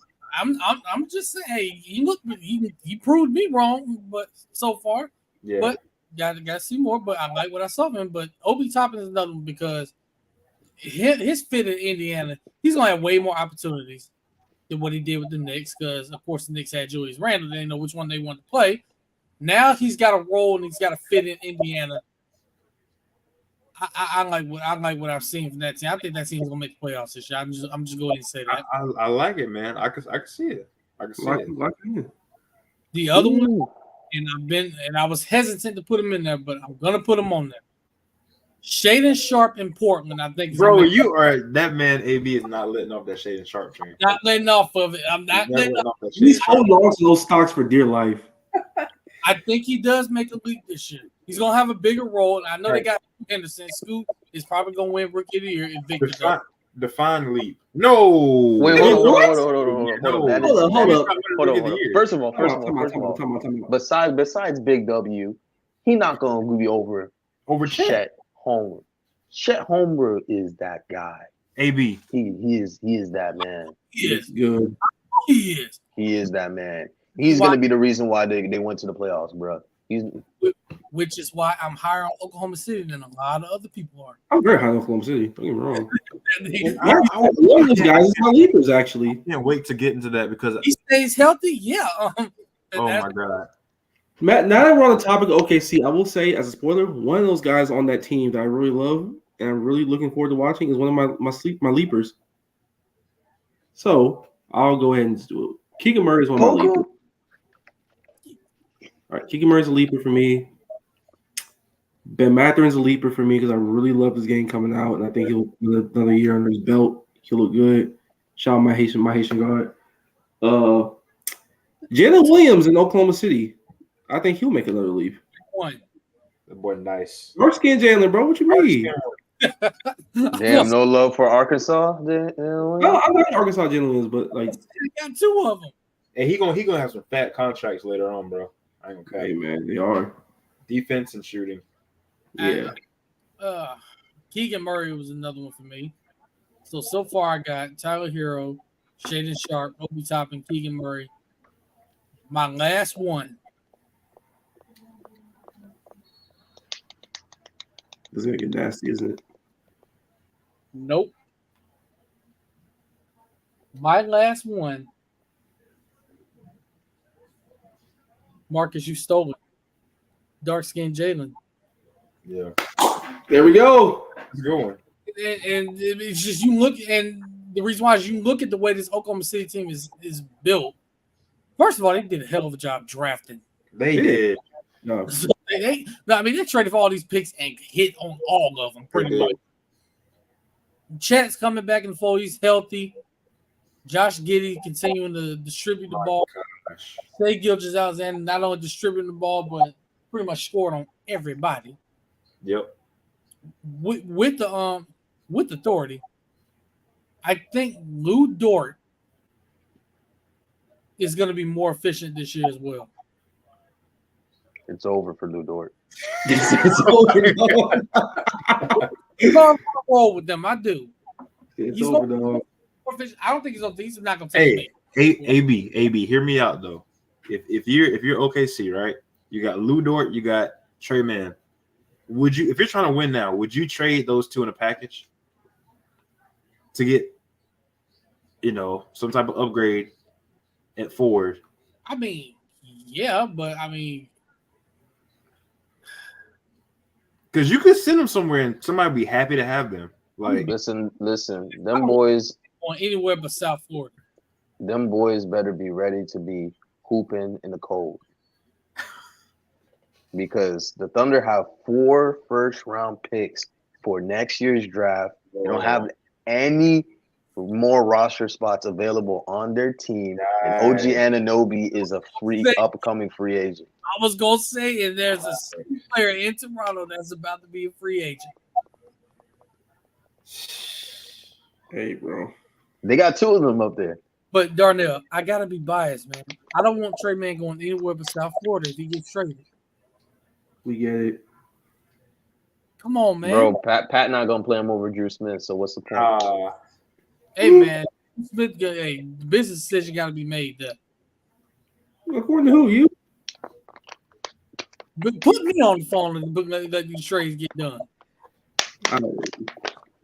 So, yo, I got my sleepers. I didn't get to get my list out. Well, you gotta let Marcus get going. Yeah, go ahead. What you got?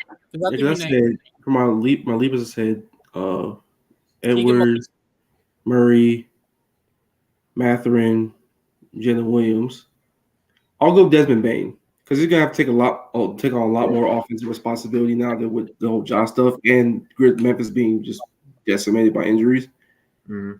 I think I've always loved the incremental progress he's made to his game. He's a 20-game guy now. I think he'll go towards closer to like 24, 25.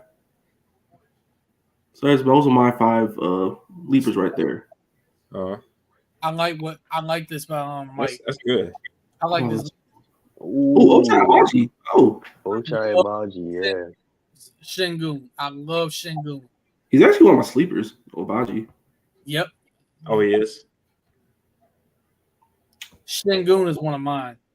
Yeah, like my sleepers range from guys who are rookies to role players who are going to probably help have big roles in their teams now to guys on their way up. So this is kind of an out of left field one. Cameron Payne in Milwaukee as a backup point guard. That's good. Sleeper because they need one badly. They've needed one for years. I think he'll be fine-ish. I think he might actually exceed some expectations. As the backup point guard, you be calm down. That's why it's a sleeper. It's a good one. I was watching campaign can be painful to watch. He can be when he's not one, but when he's a backup and he's tasked specifically just playing free, anything crazy, he plays okay. Fans were in pain watching them. Because their bench was so damn depleted, they needed him to be like a 15-a-game guy off the bench. They don't need that in Milwaukee necessarily. Exactly. Also, watch out for y'all know I love my draft stash guys who finally come into the league and produce for the teams that they get. So Sasha Beznikov for the Kings is another sleeper for me. Drafting his stash from about 2-3 years ago. He's finally coming over. He's a knockdown shooter. Another guy in this offense that they can just plug in and provide a scoring punch. Good enough defender also, and he gets some good size. So I'm really looking forward to seeing him, what he does in the NBA. He's a heavy sleeper. Watch out for him. And one of my rookies that I had questions about, a lot of people had questions about, that I actually get to watching in full and watching them in preseason a little bit and hearing some more chatter. Darnell know what I'm talking about now. Darnell know. Oh. Amen. Man. Yes, sir. Yes, sir. Hey, bro. They're nice. Right now. That boy's good. That boy is nice. That boy is nice. Rondo. That boy is nice. For the second time, he's done it. Again? My sleepers, man. Hey, man. We on the same wavelength. That's why we do this podcast together, bro. Is one of my sleepers. I already said Şengün from Houston is another.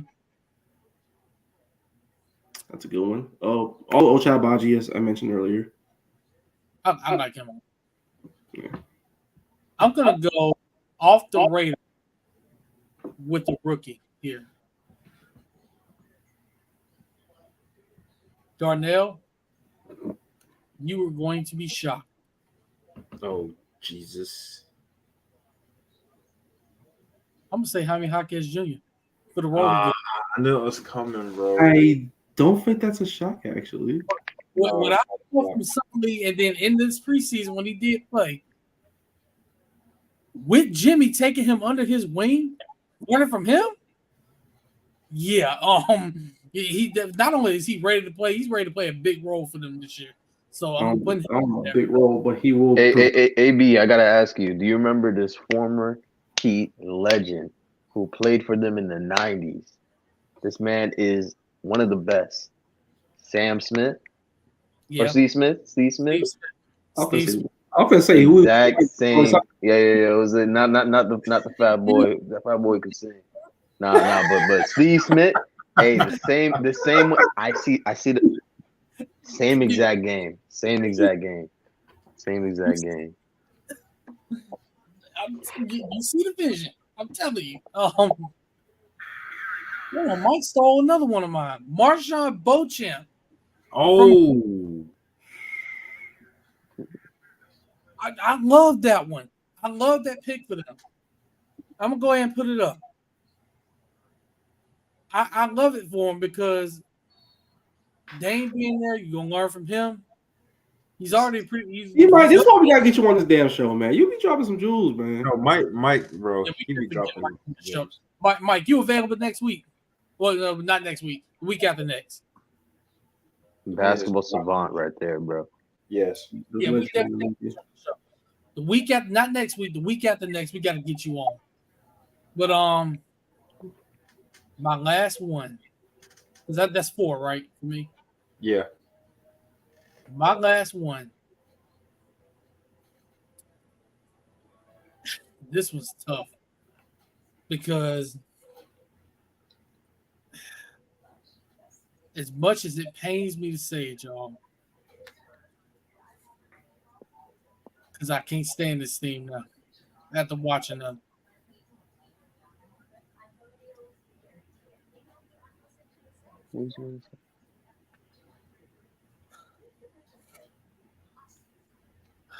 This man is pain, bro. You can see it in his eyes. This is pain. It is only if he can stay healthy. I'm throwing Kristaps Porzingis in there as a sleeper. I want to this man talk about a sleeper. That's crazy. Plus the game guy's not really a sleeper though, maybe. It's due to health though, because I mean he's missed so many games the last few years. If he stays fully healthy this year for this Boston team, the ungodly things he can do, if you try to zone against them, is going to be devastating. See, the thing is, if you're going to base it off health for a guy who's like a 23 game guy, that's more leaper than sleeper if he's healthy. Former All-Star too. Remember that. 11-7. Yeah. 11-7. Do it. We got you locked in for that day. 11-7. But it was tough because there was another guy between him and another guy in Indiana. Aaron Nesmith Walker. And Jerry, you hate him. Damn, Jerry, why'd you miss message? You had to say Andrew Nimbar, bro. I don't hate him. I just think he's a freaking. I don't know. You hate him. He is as a college point guard. He's kind of weird. Yeah. But the NBA, some of the little things he does is a better translation. Yeah, but as an NBA point guard, what he did in college actually worked. Honestly, I can't blame the man. He had Mike White coaching him, bro. What can you say? For that reason, though. I'm gonna say Mike White coaching you, especially in a college game, it's like, bro. But I'm for that reason alone, I'm finna switch it out. Instead of Kristaps, I'm gonna throw Andrew Nembhard in there as my sleeper because, I mean, first of all, this man was an animal on defense, but second of all, he's showing the ability to score at the pro level. That was the one part of his game that I questioned. Yeah, he scored at a consistent level. I think he can. Oh, he can. So I would like to say one thing real quick in terms of like my sleepers or just sleepers in general. One guy who I would have probably put on there, provided he actually gets real playing time. I'm not sure if he will or not. Either Julian Strawther for the Nuggets, or if this guy develops a 3-pointer or just gets a more consistent shot, Peyton Watson would have been my other one.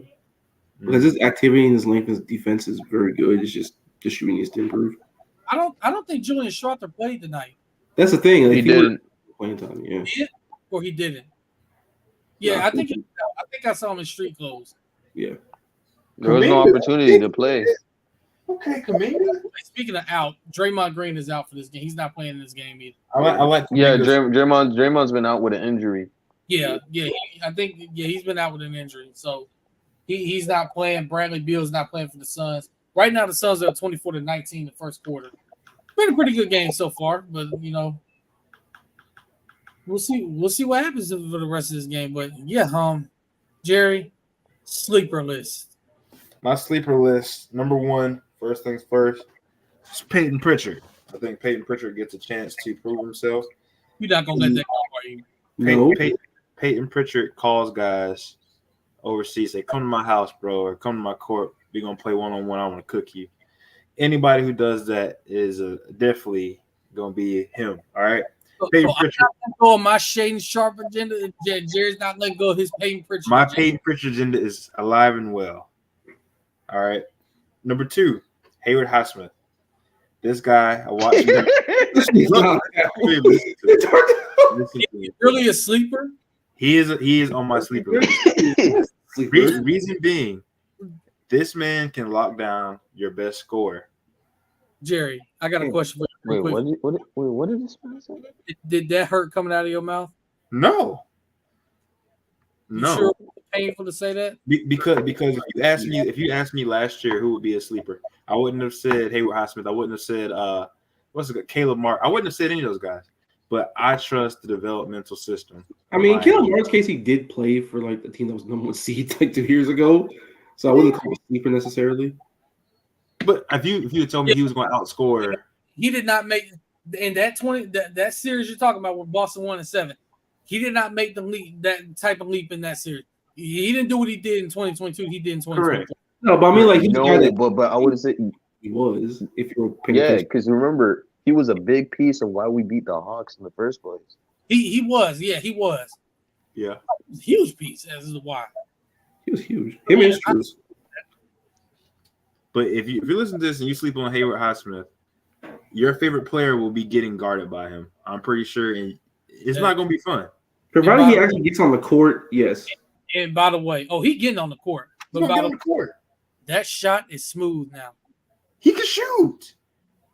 He can shoot. He's a poor man's Mikal Bridges. Okay, poor man's Mikal Bridges. I'll take that. Rich man's PJ Tucker.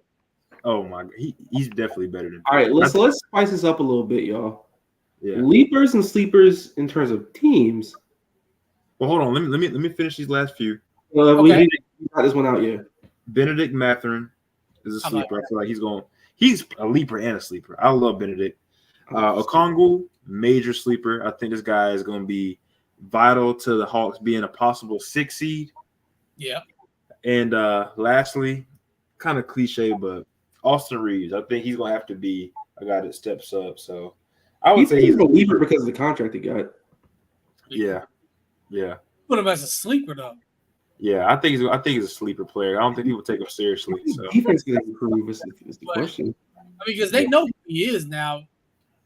I mean, he's got to make the leap. Really, I mean, he got the contract. It's not a huge contract, but he does have to step up.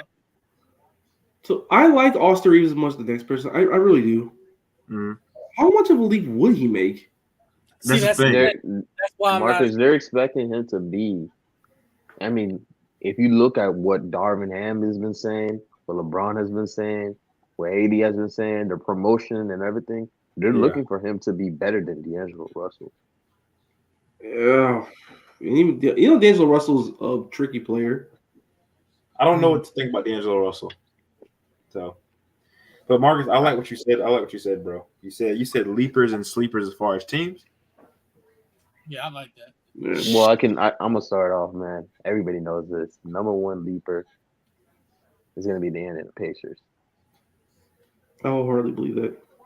They're gonna make the leap. Remember, from the start of the season to late November, they were the 5th seed in the Eastern Conference. Yep, they were. Leaper. I don't know why, bro. I have faith in Brooklyn.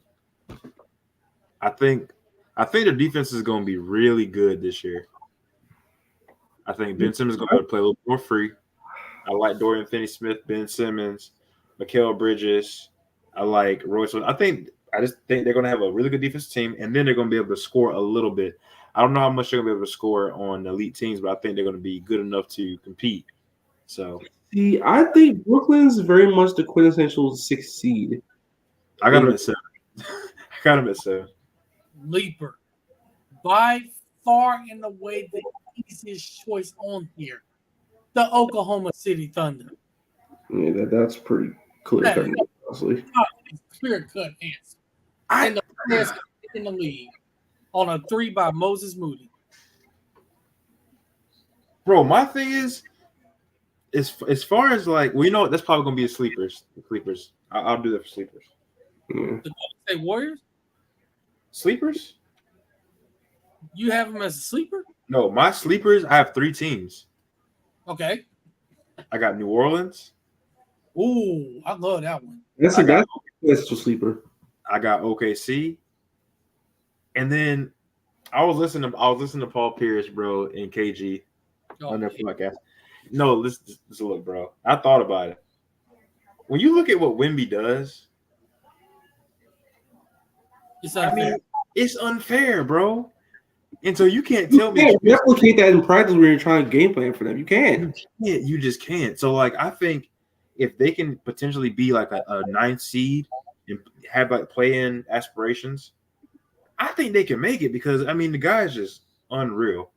Because I need 1 game out of Wemby to do something in a play-in scenario. Okay. Oh, by the way, Marcus, the score.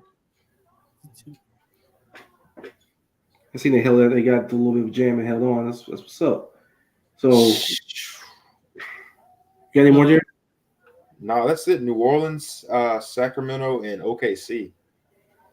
Sacramento. I don't know about the. I don't know. Sorry, not Sacramento. San Antonio. My bad. Yeah, San Antonio. Yeah. San Antonio. Wait for Sacramento. If he did, first of all, they'd be the number 1 seed. They're more of a leaper than sleeper because they're not going down. They're going down a little bit. They're liable to go down ever so slightly because I don't know if the defense got any better. Yeah. So leapers, okay. Oklahoma City is my number 1 with a bullet.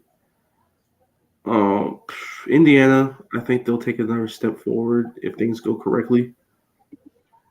Ooh, you saw a good one, huh? Yeah, yeah. I was just about to use. They were gonna be one of my sleepers too, Mike. I'll tell you, man. They were gonna be my sleeper.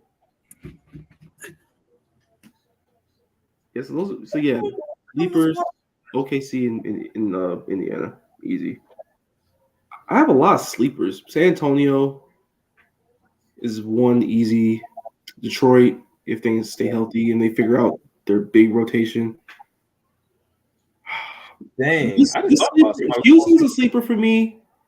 Not in terms of like making the playoff sleeper, but more like they'll go from abject disaster to a pretty competitive ball club that can actually look functional on a given night. And Jalen Green with an actual environment and actual coaching, I think he'll get better and his game will take another step forward. Brooklyn, big sleeper because I don't know what the hell I'm going to get out of them. They have a hodgepodge of pieces that I like individually and I like as a team, just how far they actually going to go with it and the wild card. right. And let's see in the West. I think it's the West. The East. Atlanta, sleeper always, just because the talent's there at the top end. It's just, can they put it all together?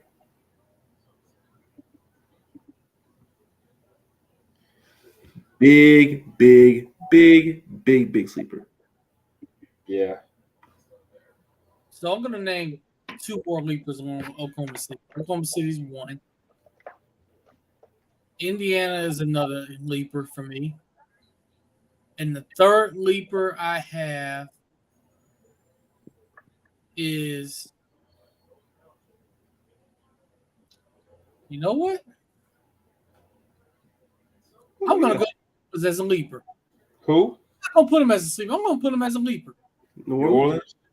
Now it's all dependent on Zion staying I'm about healthy. to say it's like playing with fire, bro. Depends on that, so that's why. So it's a risk. He stay healthy. He does. I like what they have there. Him, Brandon Ingram, guys that got around him. CJ McCollum still a really good point guard for them. Number one seed when healthy. That's what they were. Someone like Herb Jones take a step forward is also Herb Jones. Oh my God, I love Herb Jones. Hey, Trey Murphy third. Yeah, Trey Murphy also, man. Third, so In fact, that's a leaper. That's a leaper. They could, yes. Section. That's why I'm putting that.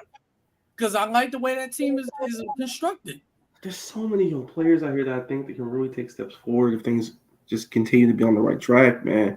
Their team. Right. Now, sleepers, I got 3. Portland was one of them. They are a sleeper because they did make out well in the trade. They did. The Utah Jazz is another one. Look, I'm not gonna say nothing about John Collins. I ain't gonna say nothing. I'm be nice. There's nothing bad to say about John Collins is that for Atlanta's sake, he probably should have got traded like 2 years ago. He should have, but I do like the fit in Utah. I will say that. I like the fit in Utah. I do. Shout out to Chris Dunn. Actually, Chris Dunn, very like he's quiet. a legitimate NBA player, man. I'm dead ass serious, Amy. Very, very quietly. Chris Dunn is still them, right? Colin Sexton, Chris Dunn, Walter Kessler, and John Collins is. That's a decent little young team. Okay, he's revived his career because his career was hanging on by a it's just he just could not shoot. Thin ice. His career was on thin ice. He rebounded, so I liked it. Yeah, very steadily, very quietly, very under the radar. He's really carved out a nice niche for himself in the NBA. Let's see, my third sleeper. Darnell, if that happens, I will take a trip to Miami. I actually don't hate that. Surprisingly, I don't hate it. He's better than Drew Smith. He's better than Kyle Lowry. Oh man, this Hampton out there. This is tough. I'd rather put Hampton out there, Darnell. Look, y'all, I have a question. I wrote it down because it came to me. Sleeper because I fucking hate this team. The Orlando Magic. What the hell is that? Bro, I've been asking this all offseason. They are shenanigans. What is Dallas? Shenanigans. Luka's nightmare. That's what it is. Luka and the Pips. But hold because on. you have 2 top 25 players, two, in my opinion, 2 top 30 players. You're right. But hold on, real quick, y'all. You're right about 25. Yeah, two top 25 players. My third sleeper, real quick, before we move on to Dallas, because I freaking hate them. Because we struggle with them every time we play them. The Orlando Magic. Watch out for them. They beat Cole Boston. got his little deal too. Also, I forgot to mention that. Yeah, Cole Anthony. Yeah, he got a new deal. He got an extension, but then now I don't know if they make the playoffs this year. I think they're a year away. But if they do make the play-in, they'll be close to it. How about Carolyn Franz Wagner in the 1-game scenario where you just gotta win? That's pretty intriguing, honestly. Yeah, they'll fight for the play-in. I'll say that. Hey, They remind me a lot of how the Milwaukee Bucks were in 2015, bro.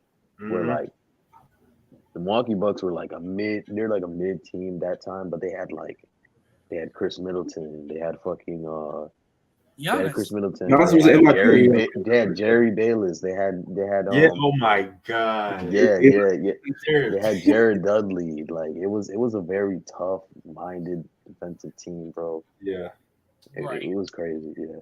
That series where they played Toronto was so fucking funny. But it was kind of fun to watch too. Yeah, it was because you saw Giannis in that environment. He just took games over in that series. And Middleton was healthy; they were able to compete. I remember one game in that series they beat them by like 40. Trivia question, real quick: where did Chris Middleton start his career? Detroit Pistons. Damn. Okay, I'll just make sure y'all paid attention. Detroit. That's where he got this in the Brandon Jennings trade. They got Middleton back for it. Yeah. Never forget Chris Middleton playing against Billy Donovan's team in 2013, 2012. Gary Payton, what are you doing? Hey man, try to boom it.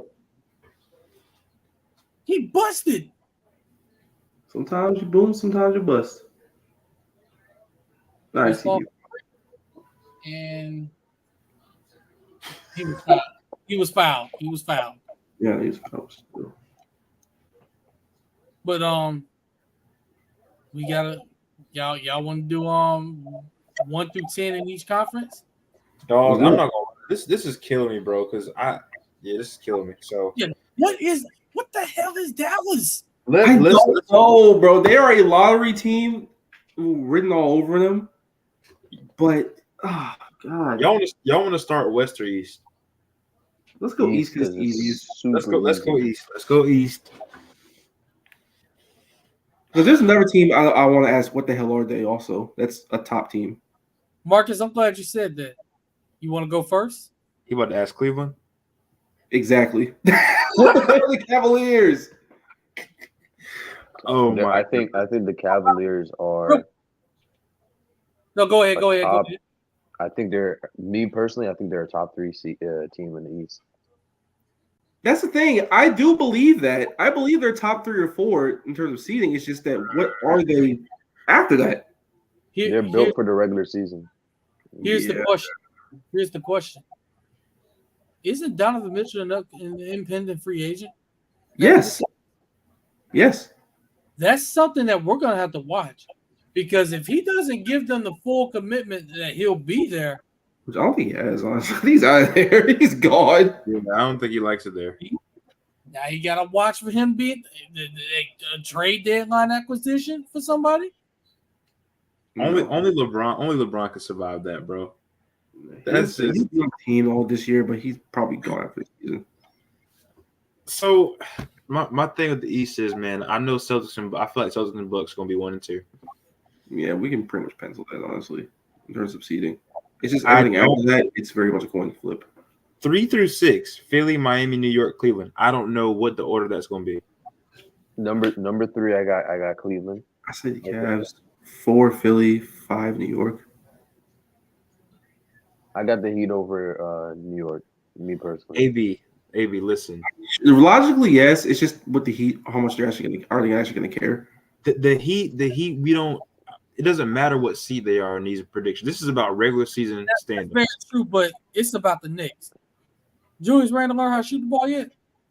I mean, but it's regular season, Julius Randle. Man. It's the same. Are we going to get the All-NBA Julius Randle, or are we going to get the off-year Julius Randle? I actually – no, because I'm glad you said it, because y'all going to be shocked at where I had the Knicks. You haven't been playing, don't you? I have them borderline there. I actually have – I'm going to be nice, and I'm going to put them at 6. I got them at 5. I'm going to be nice at 6, but I almost put them in the play-in. 5, 6 is actually about right for me personally. I actually want to ask y'all about Miami, like Jerry and Marcus. How y'all feel about like what this team is, like legitimate what this team is?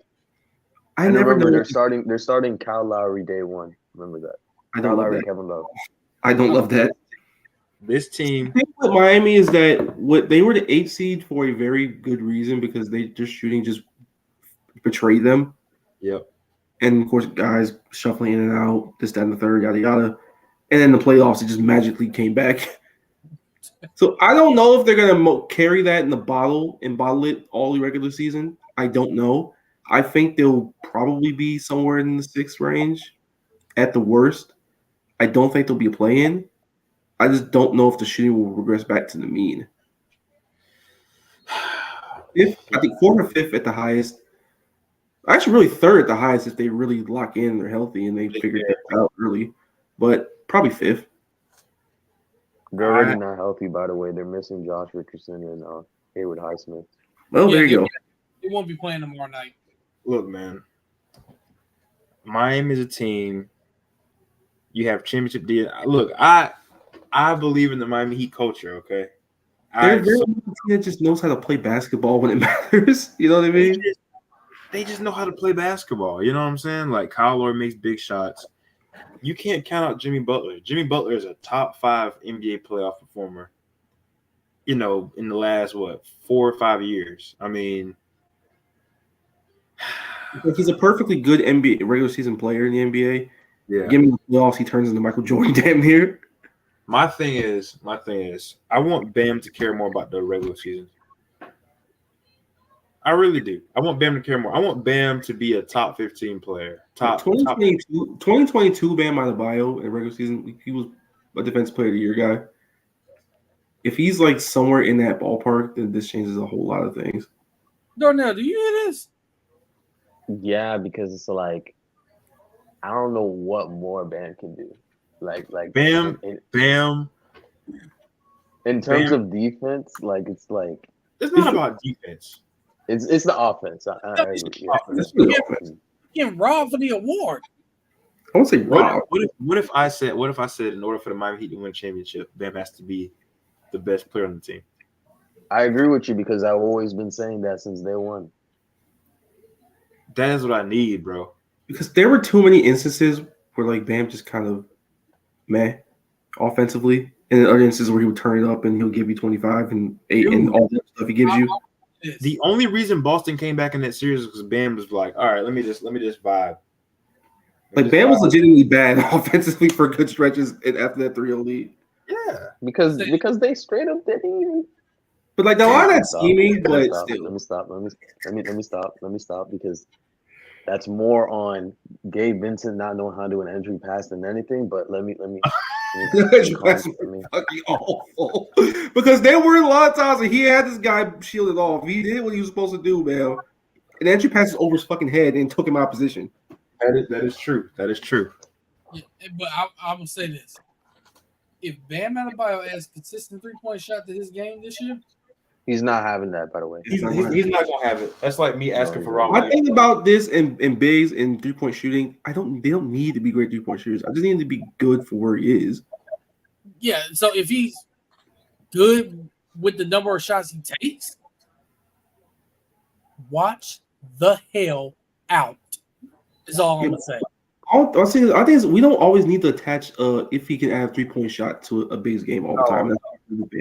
That's a guy like Bam, you know he gonna be money from the elbow. You know that shot is pure. You watch him in the preseason. That shot is pure. And dude just broke a bat from the field. Is that striking out? But that shot is pure for the most part. Yeah. Looking at his, I'm not saying he needs it, but you can't sit there and say you're not thinking about him having a 3-point shot and thinking, nope, if this gets added, his game's going to a whole nother level. But real life is not 2K where you can just add attribute points for a 3-point shot. Yeah, it's not how this works. Not everybody needs to be a 3-point. Yeah, there's progression, and for a guy who's his entire lower half, like he doesn't have that.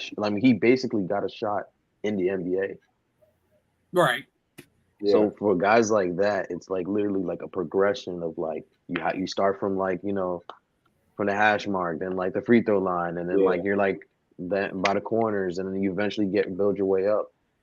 But what I've seen from Bam is it's completely different. It's not the 3-point shot. It's not the improvement from mid-range. It's just an aggressiveness and the comfortability that he looks right there from the paint. He looks completely in control as a player, and he looks way more confident. Yeah, that's the main thing. And I'm saying okay, if I can have that version of Bam onto my team, that's the one that I'm looking for. And like I said again, if you read that Pat Riley interview, he is saying Miami needs somebody to step up to be a 24-point scorer. Exactly. They're literally looking at Tyler and they're looking at Bam, and they're saying Tyler averaged 10 threes, and they're saying Bam, bring us to the promised land. Yep, exactly. One of y'all has to step up, especially because the confidence thing that you mentioned right now. How many times have we all seen Bam at some points, especially deep in playoff runs, where it's He puts a move on. He has a nice jab step, and he just doesn't take the shot. Bro, he hesitates. He hesitates. It's like you got him, and he just like looks around waiting to pass it or tries to make another move. It's like, bam, you got him. You created space. Shoot it. You're in rhythm. Yeah, and the thing about that is, with what Pat said, you need a second closer besides Jimmy because late game situation, Jimmy gonna close. We know that. He can do it, but like you don't want him always doing it himself. Right. When he got after the ankle, when he tried to keep doing it and they kept trying to use that strategy, it just wasn't. It didn't work. It didn't work when they got to the finals. That's where Bam needs to come in. Like, okay, I need to be the guy to lead us to the promised land. I need to be the guy to take us home. And that happened both times you got to the finals in the last couple of years. He just ran out of gas. Ran out of gas. Like he'll have, especially in 2020, we had that 40-point game, and then won the second game of that series. But someone has to come along for the ride. Somebody's got to give you 25 or 27 on a certain night where Jimmy's just good, but he doesn't have that Jimmy in him. So it's got to be either Tyler, it's got to be Bam. My guess is Bam is probably the more important because that and his aggressiveness, along with what he already does in the other aspects of offense in terms of being a fulcrum at the low post and at the high point, you're going to need him. Yep, that's it. I will say this, though. Tyler averaging 25 a game, we very well could see that this year. Just somebody from the outside that can do something. Yeah, they need Tyler. They need Tyler to average 25. I say that solely because he's going to be attempting.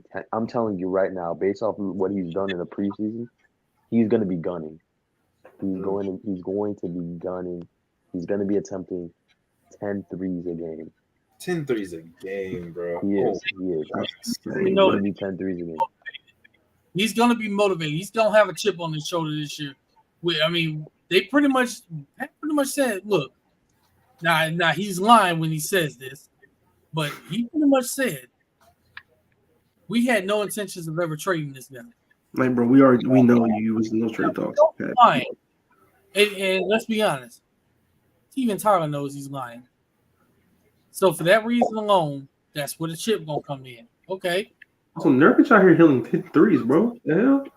Portland said they didn't want me. So let me show y'all why I would have been a valuable piece. I think he's gonna make that leap this year. I really do. I hope he does personally. Because he's not a terrible player. No. And his defense is starting to improve a little bit more. It is.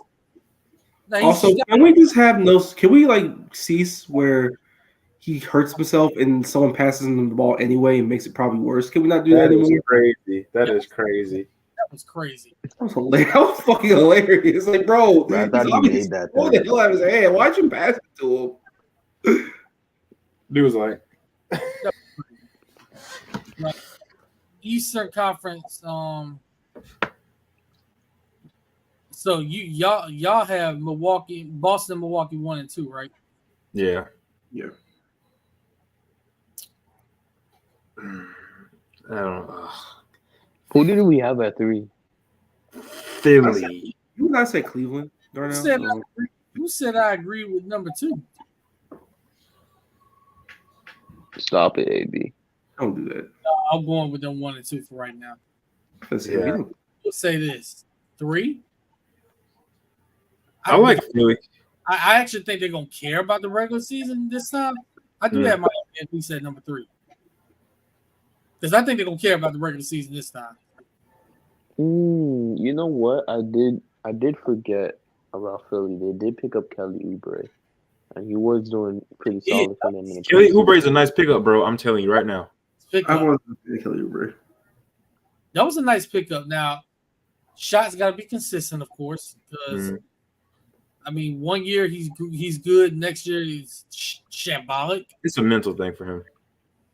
But nice pickup. But no, I think about Philly. The reason why I have them behind even Miami is because it's James Harden. Like, is he gonna be there? He is. How much of a distraction is he really gonna be And then if he's not there, I love Tyrese Maxey, but they still gonna take a hit with him not being there. The big question for them is, can Tyrese Maxey be a lead guard? Yeah. You gotta see if he can do that. I think he personally, I think he can. Yeah. You gotta see it. This is like, what, 2 years that we've seen the 76ers in the playoffs, and Tyrese Maxey gets absolutely zero blame. You ain't lying, bro. Sometimes Tyrese Maxey was. I don't know, man. He has a little bit of wild card to him, but he is very firmly their second best player to me. Yeah. I think this is the year that we could see him possibly become like an all-star caliber player. We'll see. Yeah, and going back to the Cavs for a second. Oh man, like the metrics are going to love them again, like they did last year. That chemistry, though, is. But like just the way their roster is constructed is just so awkward because you have two bigs who don't stretch the floor at all. Mobley's still developing an offensive game as much as I love him, and Jared Allen is what he is. Their shot blocker, but he got absolutely abused against Mitchell Robinson. But against a big with athleticism and some size and strength. Oh my God! Yeah, Mitchell Robinson. And again, Group chat. Oh God, what happened? But like Marcus, I feel like a part that nobody is like talking about. Darius Garland can take another leap. That's the other part. I think he will. I love his game a bunch. It's just will he have space in the playoffs to do anything with it, him and Mitchell? Because that's a small backcourt with Mitchell back there. But in terms of regular season, man, you got Donovan Mitchell, you got him right there, bro. You're right there. You're cooking, man. Darius Garland, Donovan Mitchell. Yeah, in the playoff, the regular season will be perfectly fine. Playoffs wise, that's what I'm thinking. A little further ahead, they're gonna have problems because I don't know if they still address that 3 spot. And again, the spacing is not great, and it's a smaller backcourt that can get beat by more athletic ones. It's just a weird hodgepodge of guys. Great roster in terms of they'll win a lot of games. Will they go any farther than that? Now, if Mobley takes a step forward offensively and starts getting to like 18 and 20, then that changes a little bit of the equation. But hopefully a Max Strus helps them with their shooting. Maybe George Niang in doses can help a little bit, I think. Jerry, you going to take that? I think George Niang is going to be – that's why I picked them, because I think George Niang is going to be such a huge piece for them, similar to how Kevin Love was for them a little bit earlier last season before he got hurt. Right. Just to be able to be a stretch 4 who can be slotted in, and then at any chance you can put either Evan Mobley or Jared Allen right there at the 5, and then you have the adequate spacing to go out there. And I think people need to marketing too. Yeah, I think people need to look at it. Hey, Danny Green is ready, man. Danny Green is back. That man had he survives again. He survives again. Yeah, so that's the order from 3 to 6 is kind of wonky. Brooklyn, I have no idea where the hell to put them. If Ben Simmons is actually healthy and he actually has adjusted parts of his game, especially the shooting, and he comes back to that all-NBA defensive form, they're a very tricky team. They could maybe get to a 5th seed because he doesn't have to score for that team if guys like Mikal Bridges take steps forward and Cam Johnson can shoot around what he does. But if he actually does develop some type of scoring, then they can move up a little bit. But personally, I'll probably have him at 6 or 7 for now. What the hell? Okay. What the hell? Me personally though, at that 6 seed, I gotta be honest. I got the Atlanta Hawks at the 6 seed. You got Atlanta Hawks where? At the 6 seed over the Knicks. I can see. Oh, I got ATL. I got ATL at 8. I have it 7. Darnell. You just made my decision much easier. So 4, I got Philly. 5, I have.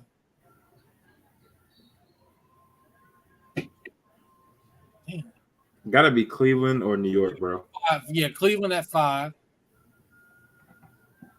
You just made my decision easier, Darnell. Atlanta's 6. I got the Knicks in the play-in. You got the Knicks below the Hawks? Yeah. Just because of defense, I like the Knicks a lot, but They 4. Brunson's a winner, though, bro. I don't trust RJ Barrett. I'm sorry, I don't. Bingo. There's 1, and number 2, I don't trust Julius Randle either. I really don't trust you. In the regular season wise, he'll probably win you some games, but playoffs is where you really get the issues. But it also depends on what regular season Julius Randle going to get. And also remember, this is year 3 Tibbs, man. The Knicks got what's the guy's name that played with Golden State, bro? Dante DiVincenzo. DiVincenzo. I do like that match, actually. Yeah, that's a big pickup. Like the pickup. The Villanova back. Josh Hart with a full year. They got the Villanova boys. And Quentin Grimes is a very good player too. I like Quickley quite a bit, but I don't know if he's gonna regress or not. They have the shooting, but I think Obi Toppin. You lose a lot of athleticism with Toppin not being there anymore. Yeah, but remember, who was that backup big that they had? Who's he's uber athletic. Hartenstein? No. Mitchell Robinson? Isaiah Hartenstein. Not Mitchell Robinson. Starter. 850 Pensacola, by the way. I'm blanking on his name. He was on the dunk contest. He's super athletic. He was in the dunk contest? Yeah, he was. Yeah, you know who I'm talking about. Yeah. I think he's going to play a big role for them this season.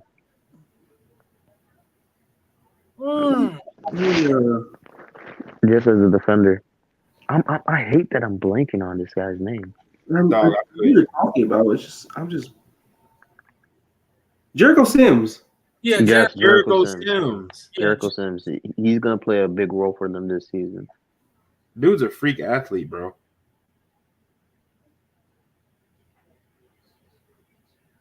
Yeah, Jericho Sims. Yeah, because he was one of that put the paper of the 50.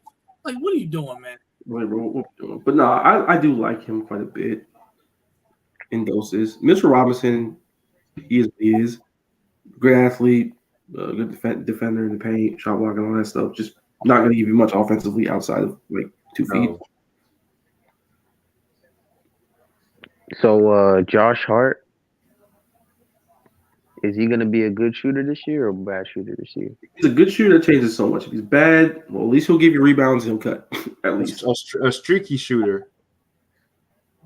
Yeah, that's what he'll be.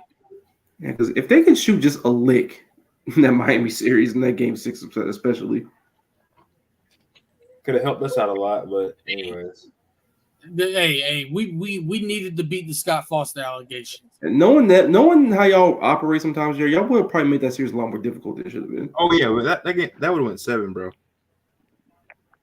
Yeah, RJ Barrett looked really good in FIBA. Yeah, I love Quentin Grimes too, Mike. Quentin Grimes is so good, and I agree about never freaking and Randall. Which Randall has on Tom Thibodeau. Why does RJ Barrett get a pass? He doesn't. Not for me. A pass for what? People don't expect shit from RJ Barrett. He should get a pass. I thought you don't. Here's the thing. Darnell just said this is year 3 of Tibbs.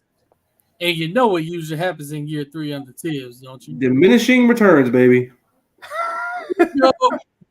Running teams right into the ground.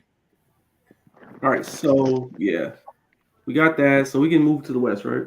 Yeah. Wait, hold on. I want you guys to last year. How many points did RJ Barrett average? I think it was like 17, 18, somewhere around. He averaged 20 points. That's what I thought. He was over at 20. It does not feel like he averaged 20 points. It doesn't feel like but here's the problem. The percentages were probably nasty. Percentage from 3, 31%. 43% from field goal, but I know he's not a good finisher. I remember that. That was a big thing for him. And he barely averaged 20. It was like 19.6. Yeah. Yeah, 19.6, yeah. Yeah, those shooting splits are kind of nasty. 43 from the field. His shot selection is bad, bro. Other than that, know what's the worst shooting split he has on there? 74% from the free throw line. Yeah. That's always been the issue. I just don't know how somebody can just. He's like his biggest swing skill is that he can get to the rim. Like, there's no problem with that, but he can't finish up the rim at a high enough level. RJ Barrett needs with it. That's the problem. Like his skill set is getting to the rim, but he's not good enough at finishing at a super high elite level to do it. Yeah, it's weird. This man went full on boys to men. God bless New York sports fans, bro. Y'all go through hell.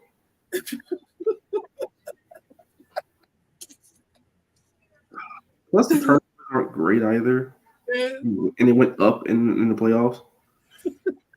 Julius Randle's knees are going to be put through hell this year. You know the funniest thing is about his shooting splits in the regular season is his averages. In the playoffs, they were like identical. Like he was the same player. The only thing that went up is his free throw percentage. It went up to like 77. And he was the worst defender this year. Yeah. He was literally the worst defender. Yeah, he got worse in defense. That was the part I was really upset about because he was really good the previous season, and then this season he was very inconsistent on that. I thought people love Quentin Grimes so much. He's a lot of D-Lo to him in that they're playing an athletic style of play, but they're not athletic enough to actually do it at a high level.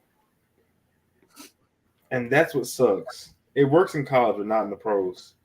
But even then in college, you could tell he wasn't all athletic either. Oh, when he played UCF, bro, yeah.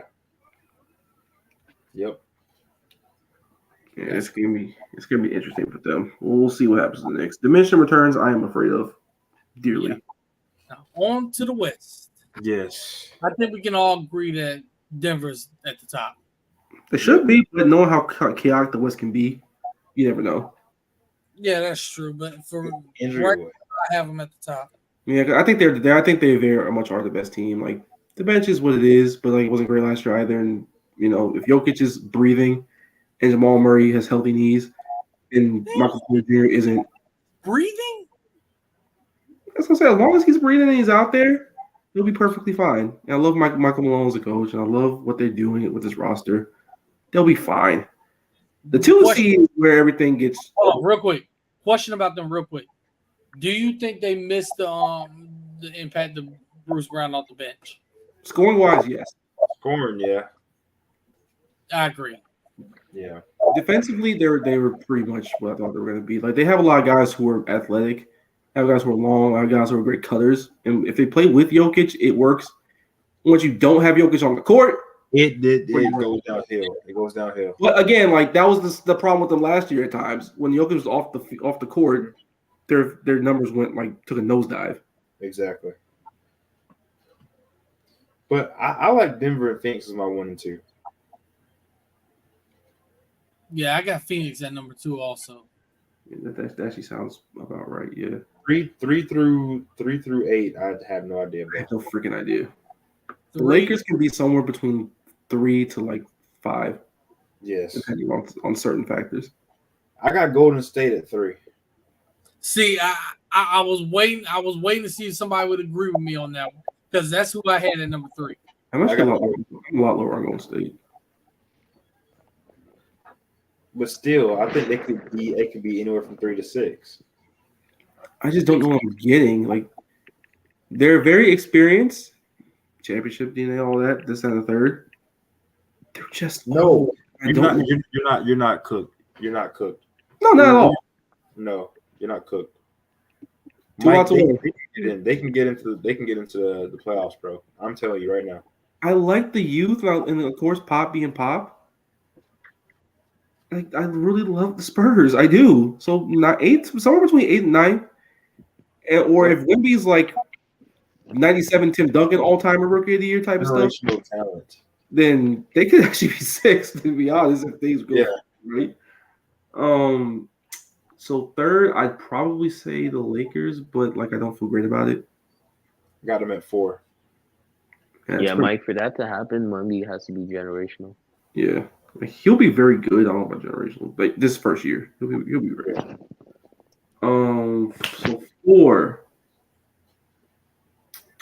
Let's see.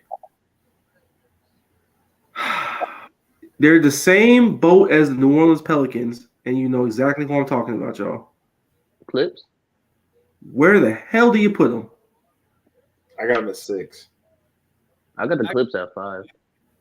Guess what? This is where it gets shocking for y'all. Guess who I have at number 4? Ooh. Sacramento? Nope. OKC. Lakers? You're going to put OKC up there, aren't you? Yo, that's crazy. I'm gonna pump the brakes on that ever so slightly just because they're you. But I know they're young, but first of all, they were a playing team last year. They only got better. That's true. Without Chet Holmgren, now you're adding Chet to this lineup. So you think they're better than Memphis? Well, Ja being out 25. Memphis is just so hurt right now. That's their problem. They have no big. That's going to knock them down all right there. That's a lot more damage than the Ja not missing games because Steven Adams is out for the season again. Jaren Jackson's played 5. You do not want Jaren Jackson playing 5. Look for Robert Williams to be a target for the Memphis Grizzlies. I can see that. That would be smart. Jaren Jackson and Rob Williams, bro. Yeah, at least it lets Jaren Jackson play the 4, which is his real position, and gets him out of trouble ever so slightly. Because if you're looking at that Memphis roster, they're a team full of 4s, bro. Yeah. And then Brandon Clark being hurt, that hurts a bunch. Dang, he's still hurt. Yeah, the Achilles. Dang, bro. Yeah, you got a good point. Little small lineups. Like pivotal. Memphis could easily be 7th or 8th. Memphis could very easily fall off a cliff. They very easily could. But they also very easily could stay afloat if Desmond Bane takes another step. And yes, Jaren Jackson has his foibles when it comes to getting in foul trouble all the time. But I am very, very encouraged by his offensive growth. I am. I will say Marcus Smart has never been on he's never been on a losing team, essentially. Yeah. See, that's why I think before the injuries in their front court happened, that's why I thought they would survive. Yeah. Without Ja, because then Bane will probably take a bigger load offensively, and Smart can stay the ship as a point guard. Yeah. Somewhere. See, my 5 seed is the Clippers. There's one team you haven't heard yet. The Kings? No, but they are in California. The T-Wolves? Is it California? Oh. Here's a hint. They were in Minnesota before they went to California. Lakers. I put the Lakers at 4. Yeah, I put them at 4 or 5. I put them at 6. Crazy. I like the roster too much to put them that low. I like them. I think they'll jail. But you're going to get inconsistencies from both Gabe Vincent and Christian Wood. And again, you're banging the AD injury table so much. Good God. He consistently proves that he can't stay healthy. He was fine for most of the last year. He was perfectly fine. One strike away. My thing is, all right, so I have Memphis at 5, the Clippers at 6, Sacramento at 7, New Orleans at 8. See, that's the actual team I was interested in from California was the Kings. Yeah. Do they? I don't think they're not gonna be a 3rd seed again. I don't think because everybody around just got better, and there are younger teams behind them who are on their way up, who could give them issues. The offense is gonna be dynamite again, and Vezenkov being back is gonna be coming in. It's gonna be a big shot in the arm for them. They have some continuity with Fox and Sabonis, Mars, everybody, but remember new addition Chris Duarte. Yep, Duarte also. I love that also. It's just their defense. I just don't think is gonna. Diamondbacks from the World Series. What? Holy shit! Arizona Diamondbacks won the National League. Phillies, They beat the Phillies. Rest in fucking piss, Philadelphia. Philadelphia. Wow, that's crazy. Rest in peace. Yes. So it's the Texas Rangers and the Arizona Diamondbacks. See you Thursday in Arlington. Yo, it's about to be an out west battle. Yo, if the Eagles lose this year too, man. Yo, Philly's gonna be shambles. Yo, EDP is gonna be sick. EDP's gonna be Oh, man. I mean, he is sick already. What's he Dialysis. He on dialysis?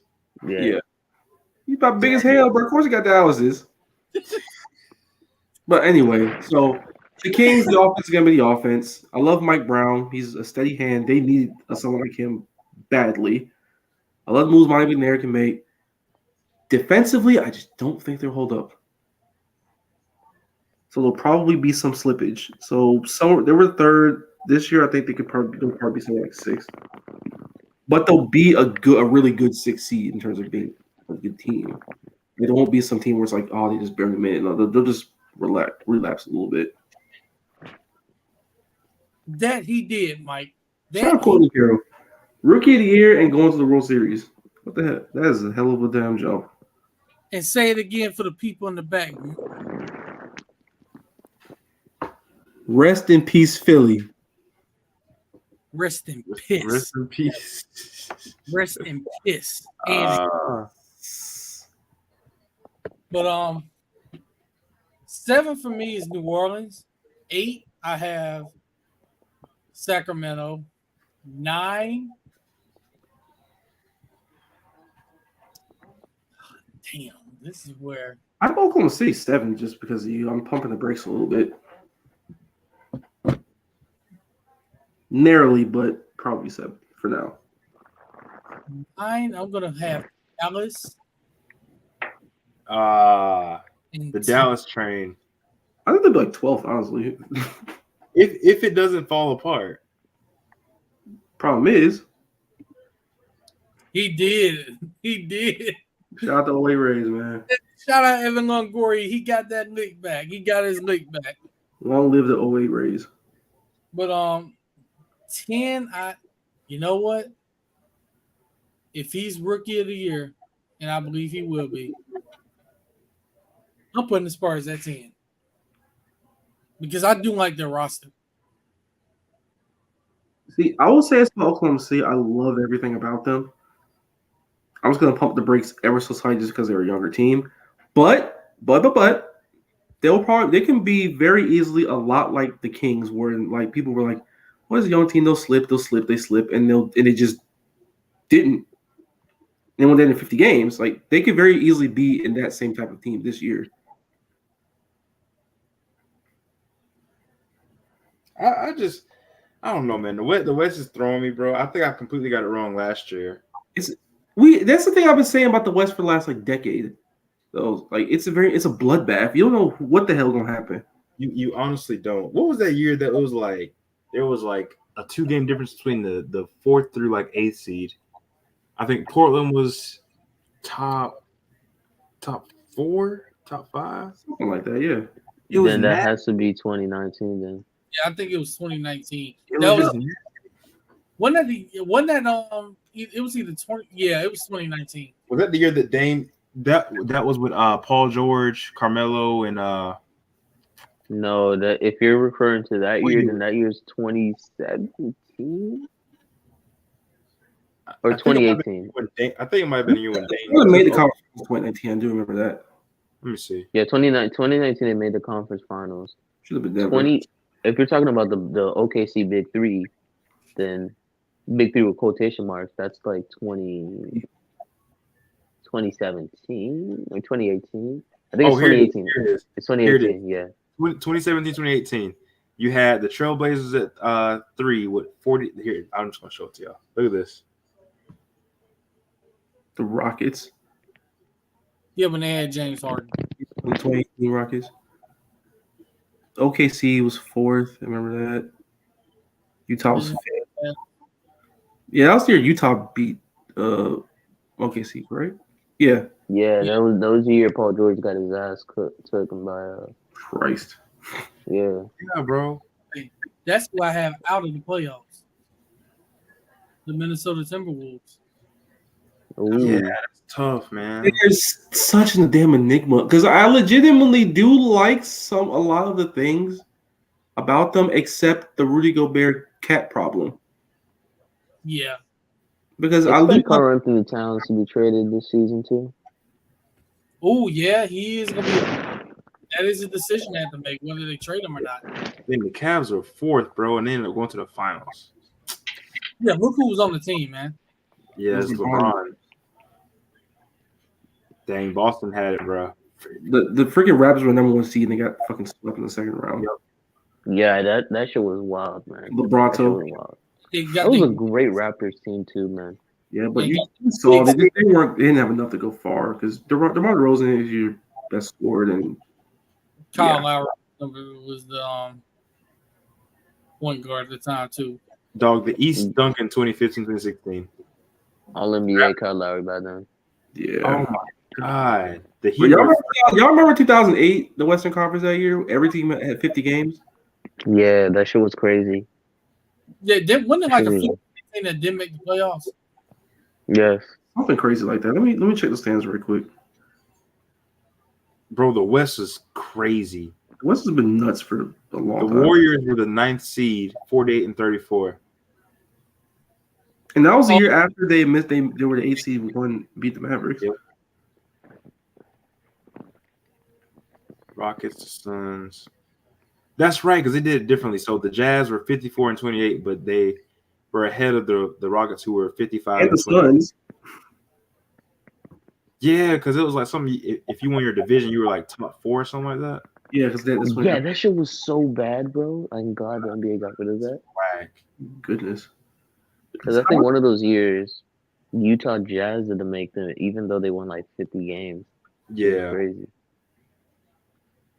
And like the Warriors won 48, and they missed out. The Nuggets won 50. The Heat in 2008 were dog shit.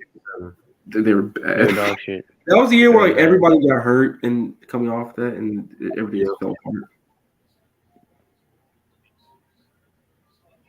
Absolutely. Yeah, I'm dead ass seriously. Yes. I thought Cam Reddish going to that team was the worst decision because you're gonna have every single. That's literally the biggest spotlight in the NBA. Yeah. He should have went to a team like Minnesota or something. So back to Minnesota for a second. Now that you brought him up, so I love Anthony Edwards to death. He'll be the best player on this team. He'll prove that this year, I believe. Jaden McDaniels getting re-signed, that was major because he adds so much versatility to their defense, and he's a great shooter also. He's a big piece.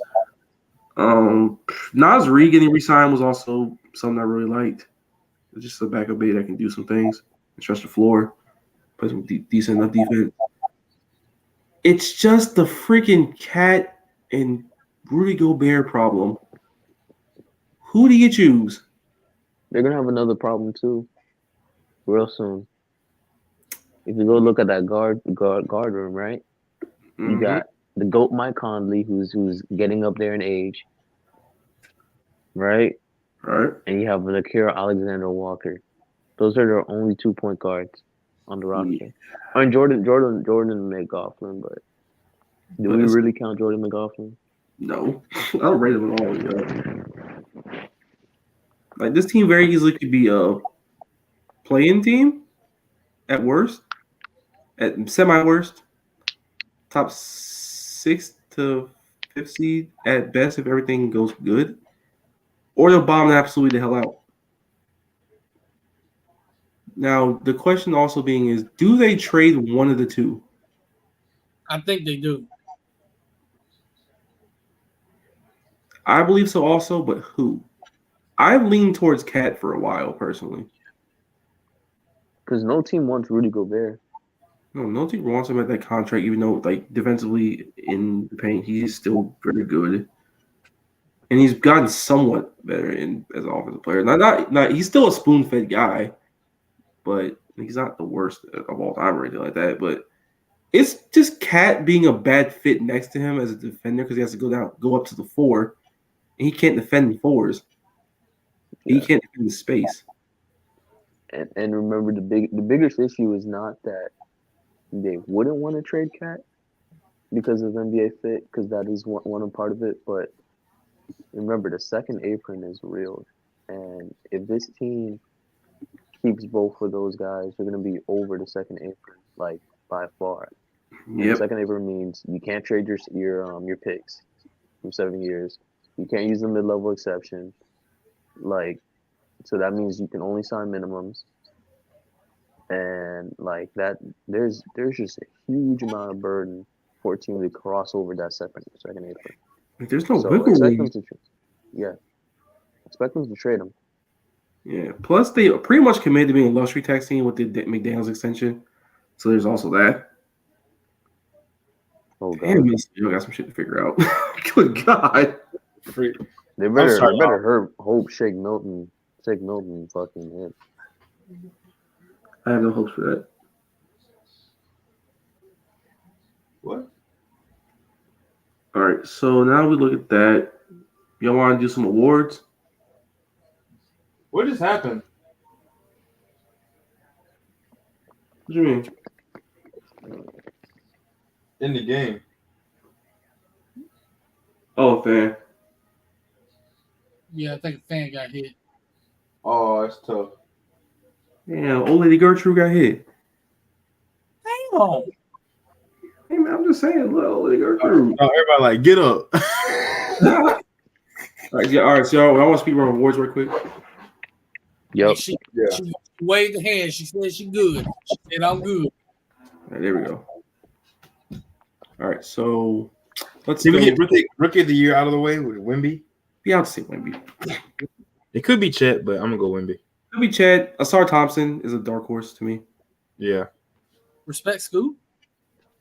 I said dark horse, baby. Scoot's my top three. I know. Scoot's my top three. Okay. Just shout out to that absolute sleeper pick. Never mind. I'm not even gonna say this guy. Man, Halle Berry look good in the grocery store and look good on the street. Jordan Walsh. Go on and say it, Darnell. Marcus Sasser. Y'all don't even know who Marcus Sasser is. Right? Shout out my Houston Cougar. Yeah, Houston Cougars. Wow. Yeah, number one seed. Y'all know what team you got drafted to? Shoot, man, I ain't gonna cap, bro. I ain't gonna hold you. I don't even remember who he got drafted to. Detroit basketball. Detroit? Yeah. Yeah. He's their backup point guard. I think he has a legitimate chance to be sixth man of the year. And that's a lot to ask. And no, I'm being real honest. I think he has a real good shot. I think he has a real good shot. Sixth man of the year might be That's Al Horford, brother. You pushing. I'm not even joking. I think he has a legitimate shot. We'll check back around. He'll probably be right, knowing how he's that brother can hoop, man. He can hoop. I do love Sasser's game quite a bit. That's what I have to say. Hey, respect Sasser, goddammit. Who y'all got as most improved? Okay. It could be Jordan Poole. Could. I think he has a good shot. Yeah. Yeah. If he shoots a good percentage from the field, then yes, I think he will. Yeah. It's very strange, but I feel like because of the Ja Morant most improved player, the award has been broken. So they just give it to like guys who are just like expected. So Bane? I mean, I think Bane has a good chance, but damn, why am I always forgetting his name? He went three. He plays in Houston. He's their power forward. Jabari Smith? Jabari Smith. Yeah. I think for some reason they have Cade Cunningham, Jalen Green, and Jabari Smith as like the top three guys from Vegas. It's so weird. That feels like just rookies like from like 2 years ago who are going to take a step in year 3 or something like that, or year 2. Exactly. But I think Jabari Smith Jr. has the shot to win it. Just based off of that. He could. No love for Miles Turner? Bro. Miles Turner, we know what he is by now. He's very much a known commodity. He averaged 17. Most improved player. Jordan Poole. You know what? That's just a good job. I'm changing my answer. Devin Vassell. Yeah. Got the big Think about it. I'm going Jordan Poole. Yeah. More eyes on him. He's going to be more healthy. Whether that's he's going to play more games too. People are going to be looking at Wemby 24/7. Yep. Yeah. Who y'all got as DPOY? Bam. I was about to say Bam Adebayo. Dang it. Bam Adebayo. Oh, by the way, my most improved player, I'm going to go with Vassell too. Tell you. No Tyler Hero if he needs to score 25 points per game? You're not going to give it to Tyler Hero. They ain't going to give it to Tyler. Yeah, they should, but they won't. DPOY, I'm going to go Bam Adebayo. That'll probably be it. Bam Adebayo or Drew Holiday? How about Mobley? Yeah, I think it's going to be Mobley. Like the way it's set up, it's literally set up for Evan Mobley to it's a big man award. You're right. To take a jump. Yeah. And I think they completely ignored Bam for some reason. I don't know why. It's sick. It's sick work. They never really know exactly how to quantify what he does as a defender. I don't know why. Because it's such a shot blocking merchant award. Looking at you, Jaren Jackson. Hey, peep this though. If Dame Lillard is taking on a heavy load of the scoring responsibilities, I wouldn't be shocked to see Giannis get some DPOY talks. I agree too. He's always got his won his work before, so I mean it wouldn't be surprising. Yeah, I can see him get it again. I feel like this is gonna be another year where like there's no clear obvious answer, so they're just gonna be looking at the top seeds and be like, okay, this guy plays defense. We're just gonna honestly, another one I would probably look at if he like still somehow, some way has the fountain of youth on his side, Brook Lopez could probably be in that conversation.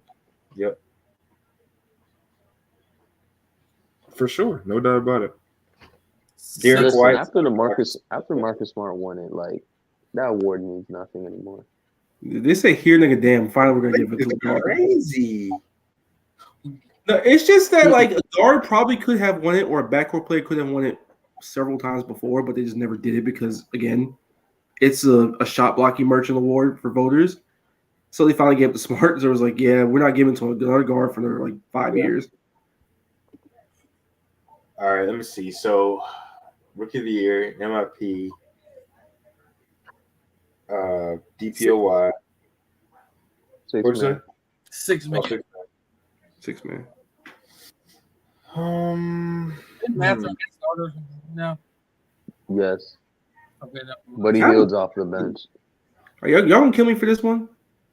For 6 man a year? How about Nolan Powell? That's not bad. That's not bad. That makes sense. That makes sense. Yeah. I think he'll be big off the bench. Like he's a hell of a scorer off there. Lord knows they're gonna need him because he'll probably play heavy minutes because injuries and whatnot. So he's my choice for now. Man, this is tough.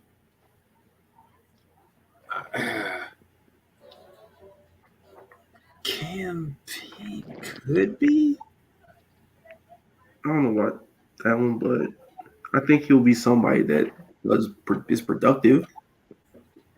My reach is Marcus Sasser, as you know, but my real pick is going to be Eric Gordon of the Phoenix Suns.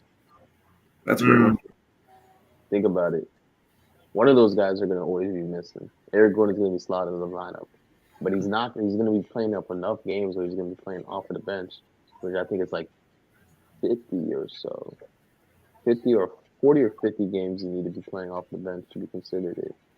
So I think Eric Gordon is going to be the one. And he can score. He can still fucking score like with the best. Will Brogdon still be off the bench in Portland? Probably. I don't think he wins anything, but somebody I think quickly will be in the conversation again. I'm pretty sure. Somebody worth mentioning. If Dallas, I got one. Malik Monk. Oh yeah, Malik Monk. Yeah. If Dallas is having a good year and this person leaps, he could be in the conversation. Grant Williams. Seth Curry. Yeah, man, Grant Williams said that one. Wait, who did you say? He said Grant Williams. I thought Grant Williams. What's with the hostility? No, man. I like Grant, bro. I like Grant. I thought he would be starting. If he's starting, they're not gonna make the playoffs. What?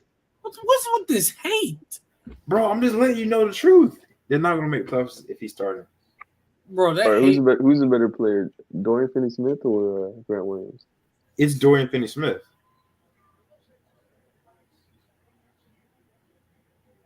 I firmly believe this. Dorian Finney-Smith. And it's not any Florida on Tennessee bias. I think it is. No. Bro, it's Dorian, bro. It's Dorian. I look at it like this. If you put Dorian in Boston, I think he can do the same things that Grant did. So, yeah, I would say Dorian. But I do love Grant. I do love Grant for what he is. He's a better leader, right?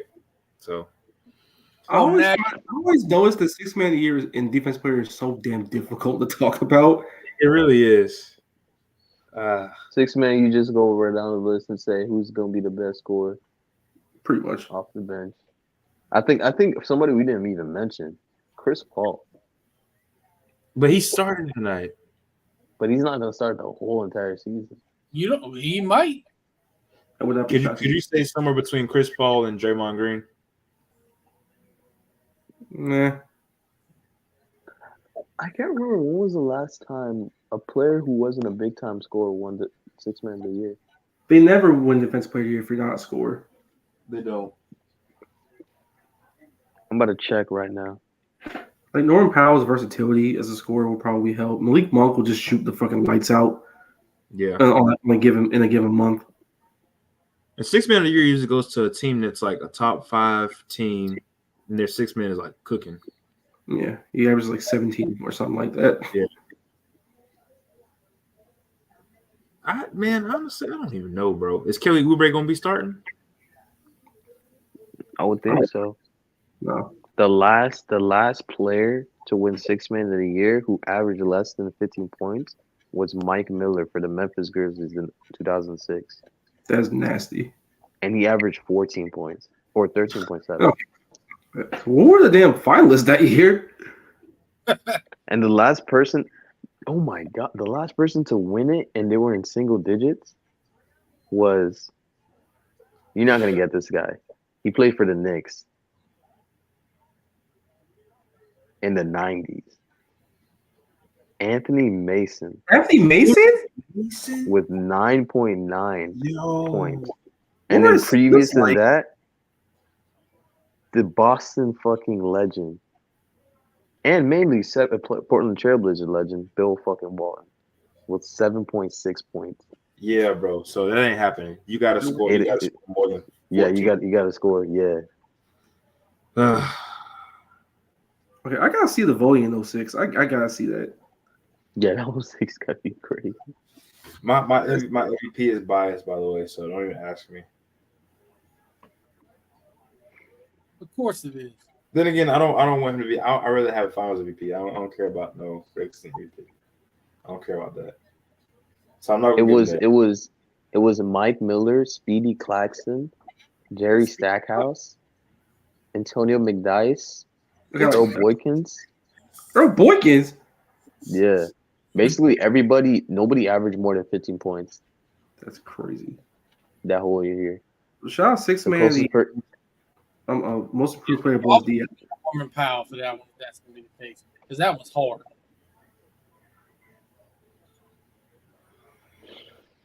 My MVP is gonna be Jason Tatum. Stop it. Stop, bro. They're gonna be a top seed. Everybody's gonna have their eyes on them. He's gonna average like 28 or some shit. He's gonna be the MVP. My MVP, if they have a great season, like if they take off, like this is my actual MVP will probably be Joker, because I think he'll have such a good season, I can't deny it. Yeah. But if this team takes off and they exceed their expectations, watch out for Book.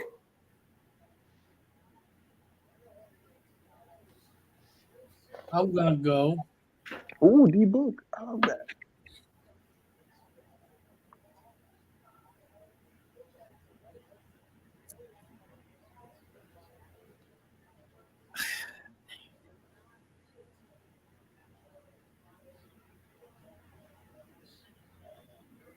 I think Giannis gets it again.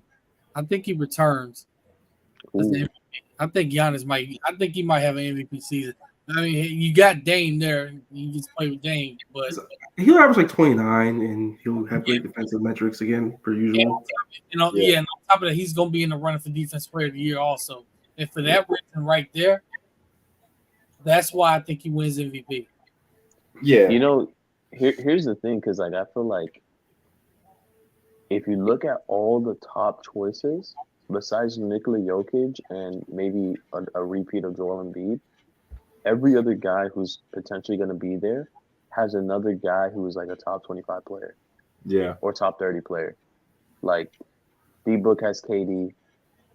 Jason Tatum, he has like a semblance of Jaylen Brown, you know, KP, fucking, yeah. Yeah, he got a squad. Yeah, he got a squad. Like, it's going to be crazy, man. You know, Steph Curry. If they're there. You know what? I take it back. Since Jared gonna be biased, I'm gonna be biased. Jimmy Butler's MVP gonna be stopped. Jesus Christ. Yeah, maybe the tournament MVP. Tournament MVP. Tournament MVP. Just tell him it's the NBA Finals. It'll show up. No, Chris Paul's gonna be a tournament MVP. He said they're gonna win the tournament. So maybe Jimmy wins Finals MVP. All right. No comment. Anything's possible, bro. Yeah, since we had almost 3 hours, y'all want to save the finals predictions and all that for next week. Yeah. We can do Coach of the Year now, though. We can do Coach of the Year. Coach of the Year. Coach of the Year is gonna be Joe Mazzulla. You heard it here. Joe freaking Mazzulla. Yeah, Jerry's definitely biased. Joe Mazzulla. Okay. I'm gonna be biased too. I think he finally gets it. Eric Spoelstra. I want Spoelstra one so bad. Like, you have no idea. I think he finally gets it this year. They have a good season, good regular season. I think he finally gets it.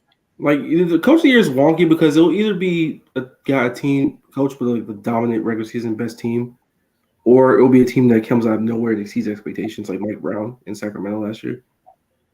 Chris Paul right now, 9 points, 4 rebounds, 8 assists. Dang, that's crazy. I think it's gonna be Rick Carlisle. I actually like that one. I like Vogel a little bit, but I don't know about Coach of the Year again for him. Let's see. If things go right and their offense has better flow to it, especially with the new addition, Adrian Griffin in Milwaukee. Yeah.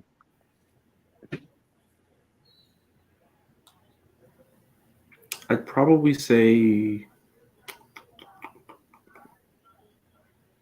I'm going to too many ifs here. What's the last black coach to win an NBA championship? Doc Rivers? Yeah, was it? No, Ty Lue. Yeah, it was Ty. Yeah, Ty Lue. Bro, Eric Spoelstra, duh. Bro. I'm pretty sure Ty Lue was head coach in 2016. Ty Lue. Who won before Ty Lue? Kerr. That's head coaches. No, before. Coaches. Before it would have to be what's black his name? Head coaches. Yeah. It would have to be Doc Rivers, yeah. No way. Dang, that's wild. Warriors have stormed. They now lead 73-66. That's how they do, bro. They kind of chip away at you. Phoenix offense just like fell apart, bro. I see. That's the thing I don't like. Even when Brad Beal comes back, I still like.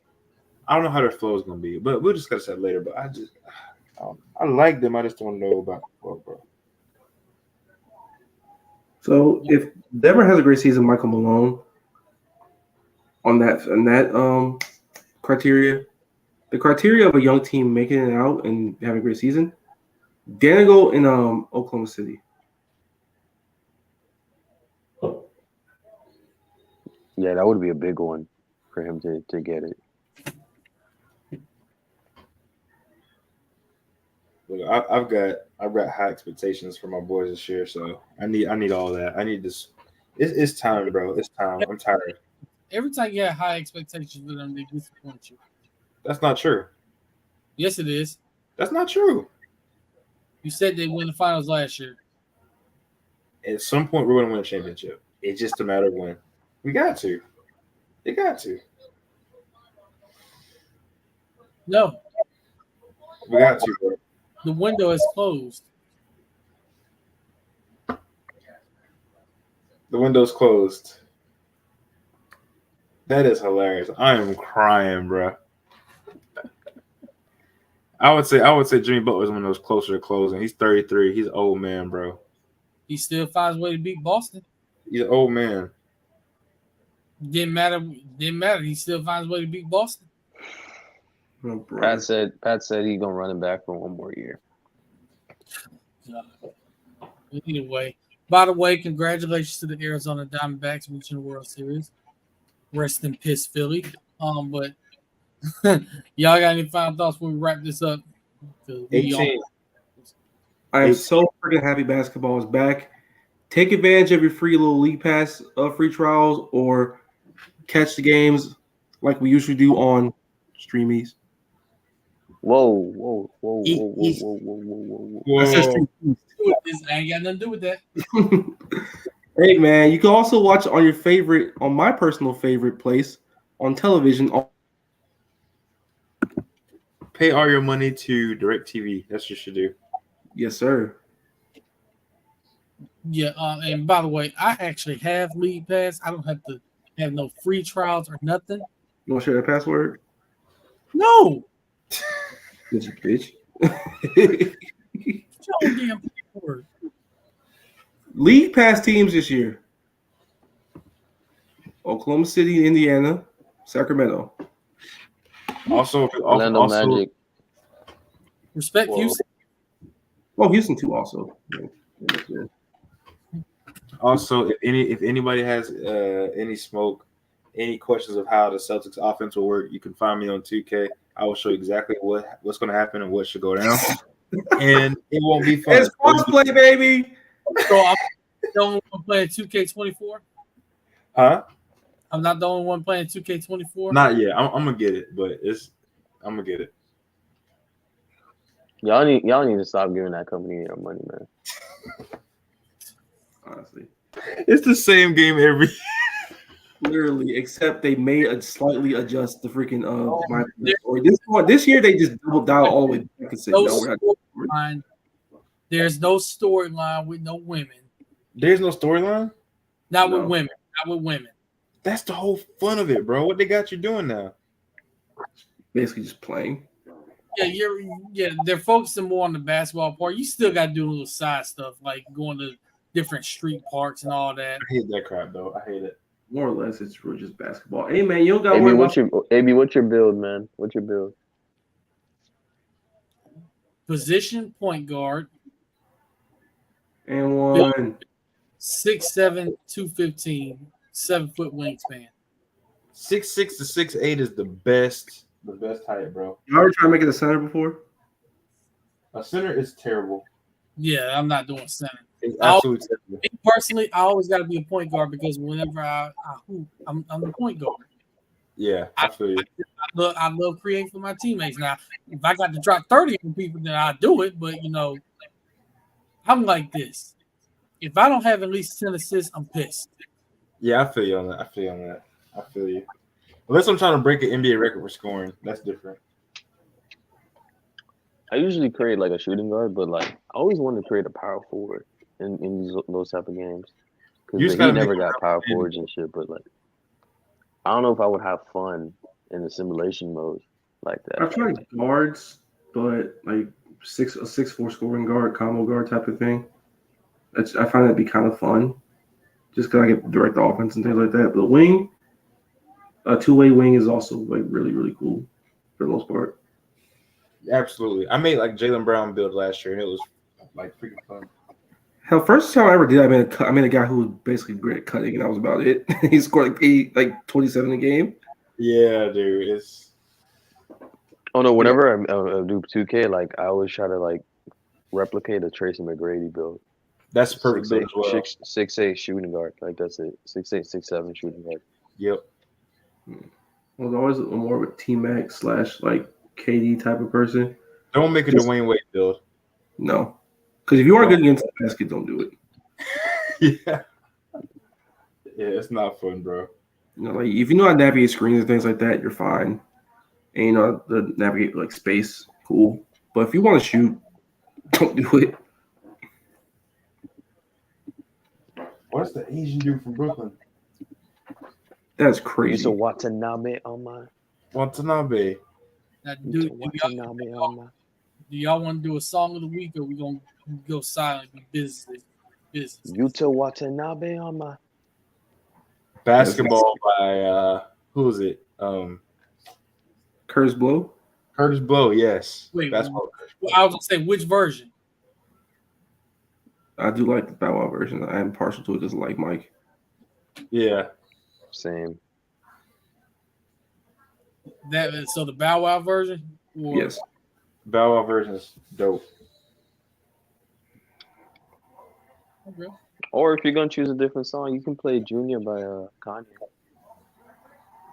Wait, what? Which one? Junior by Kanye. Common? Never mind, bro. We'll stick with basketball. We gonna stick with basketball. Hey, or we could do the 2009 NBA playoffs theme song "Amazing" by Kanye. That was a fire.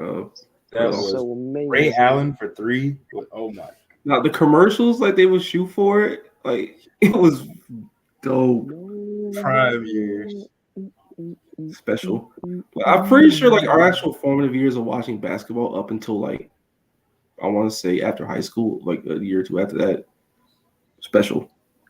It's real special, bro. I literally have I have so little memories of like pre-high school basketball, man. Really? Like in terms of NBA. Like I remember the finals, but like if you're telling me like regular season games, I'm like, bro. Yeah. I know I watch it, but I just literally cannot. See, like my thing is I remember the finals very vividly and like sometimes the games, like when I see them on the weekends. Especially like when we got to middle school and then it was like Sunday, the Sunday games on ABC. Correct. Those were big, and like the games like ESPN throughout the weekend thing and all that. Plus, like when after LeBron was the Heat, like everybody was watching like get basketball consistently, like nonstop. Everything was like 20% cycle of that. As a kid, definitely in the finals. The vivid thing I remember was LeBron in 2007. Mm-hmm. When he that game against Detroit. Yes, Larry Hughes. Drew Gooden. Boobie Gibson when he was married to Keisha Cole. Hey, dog. Elite. Man. It don't get better than that. Yeah. Yeah, for sure. Those are good times, bro. Never forget Brandon Roy and Marcus Aldridge freaking dominating the Celtics. But I think we ended up winning, but they were just killing us, bro. Marcus Aldridge and Brandon Roy got rested. I love them boys, but them damn knees from Brandon Roy. Oh, them knees was shot. Also, TNT was absolutely elite when they showed me one sideline. Oh yeah. Oh yeah. Still is great, don't get me wrong, but damn. Time flies, bro. Yeah. This is the current generation's prime. Like they remember all this stuff. Like, oh, Shaq. It's like so great. Like our favorites were like Kobe, like LeBron when we started coming up. Shaq was there. Yep. This is the third when we're like little kids. Kids say like their favorite players like Paul George, which is kind of wild. No, someone was like, "Oh, Paul George is basically y'all's Tracy McGrady," and I'm like, he's not wrong actually. If you actually stop and think about it. Shit, I'd rather watch. Never mind. I mean, It's time to before I say something slanderous. Okay, I definitely said something slanderous. I'm not gonna lie. "Hey, Paul George been out the first round several times. That's all I'm saying. Significantly better playoff performer, but you didn't hear that from me. Paul George, one of them took LeBron getting to 7 as a third year player. This generation of kids, like you literally see on Twitter, no respect for Paul Pierce. It's terrible. No respect for Paul Pierce. He did it to himself. Paul Pierce is a great player in his own right, but like he's also surrounded by guys who are much more iconic than he is. So if Paul Pierce literally was never an NBA analysis, like he would have been way more respected, bro. Yeah, he would. Yeah, he would have been. If he wasn't on Demon Time later on. Yeah, that's kind of fire. I'm not gonna lie to you. No, I kind of gained respect from him when I can't believe his props on that, man. I can't lie to you. But Paul George is basically the guy. He's not the best player in the league or anything like that. He like hovers around people who are better than him, but his actual game is really smooth. It's like if you're a taller, like blankier guy or more of a wing, and you see it, it's like damn. Like I'm on my game after that type of guy. Like he is. If you're casting someone in the movie to play a 6'8" wing, it's Paul George. But bro, like honestly, the thing about it is like the future generation kids, they're gonna be like, oh, well, the most dominant defensive big man of your generation ended up hooking up with another male. It's like, did you have to bring that up? I'm just saying, bro. Like, it is what it is. Shout out to Dwight. I love Dwight, but we love Dwight Howard, bro. We love Dwight Howard as a player. Come on, man. Dwight Howard's a champion and a 3-time defensive player of the year. He's a champion. Yeah, for sure. Their most dominant is going to be Jaren Jackson Jr. Rudy Gobert. I mean, objectively, Rudy Gobert, in terms of being one of the great shot blockers in the history of the game, it's easy. It's just the other stuff. Yeah. Now, which song are we going with? We're doing basketball. AB basketball by Bow version. Okay. Daryl Saric just take it to the hole on somebody. Yes. Yeah, I just saw that. And he blocked the shot earlier, or he altered the shot. But yeah, let everybody know that follow y'all. Oh, any other final thoughts before y'all do that? Now they're pretty much covered it. Yeah, man, covered everything. I feel like JB's out on Twitter. Miami Heat. All I got to say is this: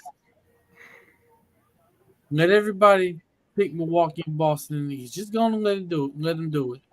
They do it every year, and they never learn. Make them learn again. My final thought is that RJ Hampton deserves better. Same with Jamal Cain. They do. That's all I'm gonna say. Ain't no way in the hell Drew Smith.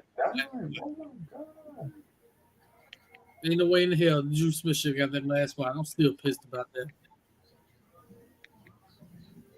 But let everybody know they can follow y'all burner accounts included. Jay Breezy I on Twitter. I am Breezy I on Twitter as a backup. JLamar _II on Instagram. You know, me, Marcus Davis 904 on Twitter. Your friendly neighborhood Jacksonville sports fan.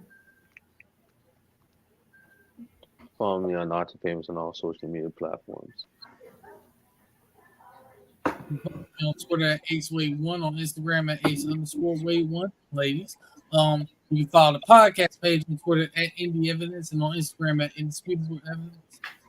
And on TikTok also at Indisputable Evidence. With that, this has been another great episode of Indisputable Evidence.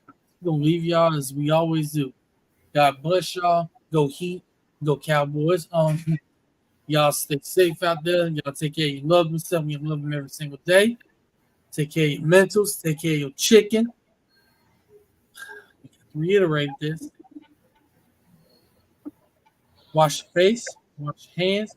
Marcus? We're at 3 hours, bro. I'm tired. Wash your ass, you stinky bastards.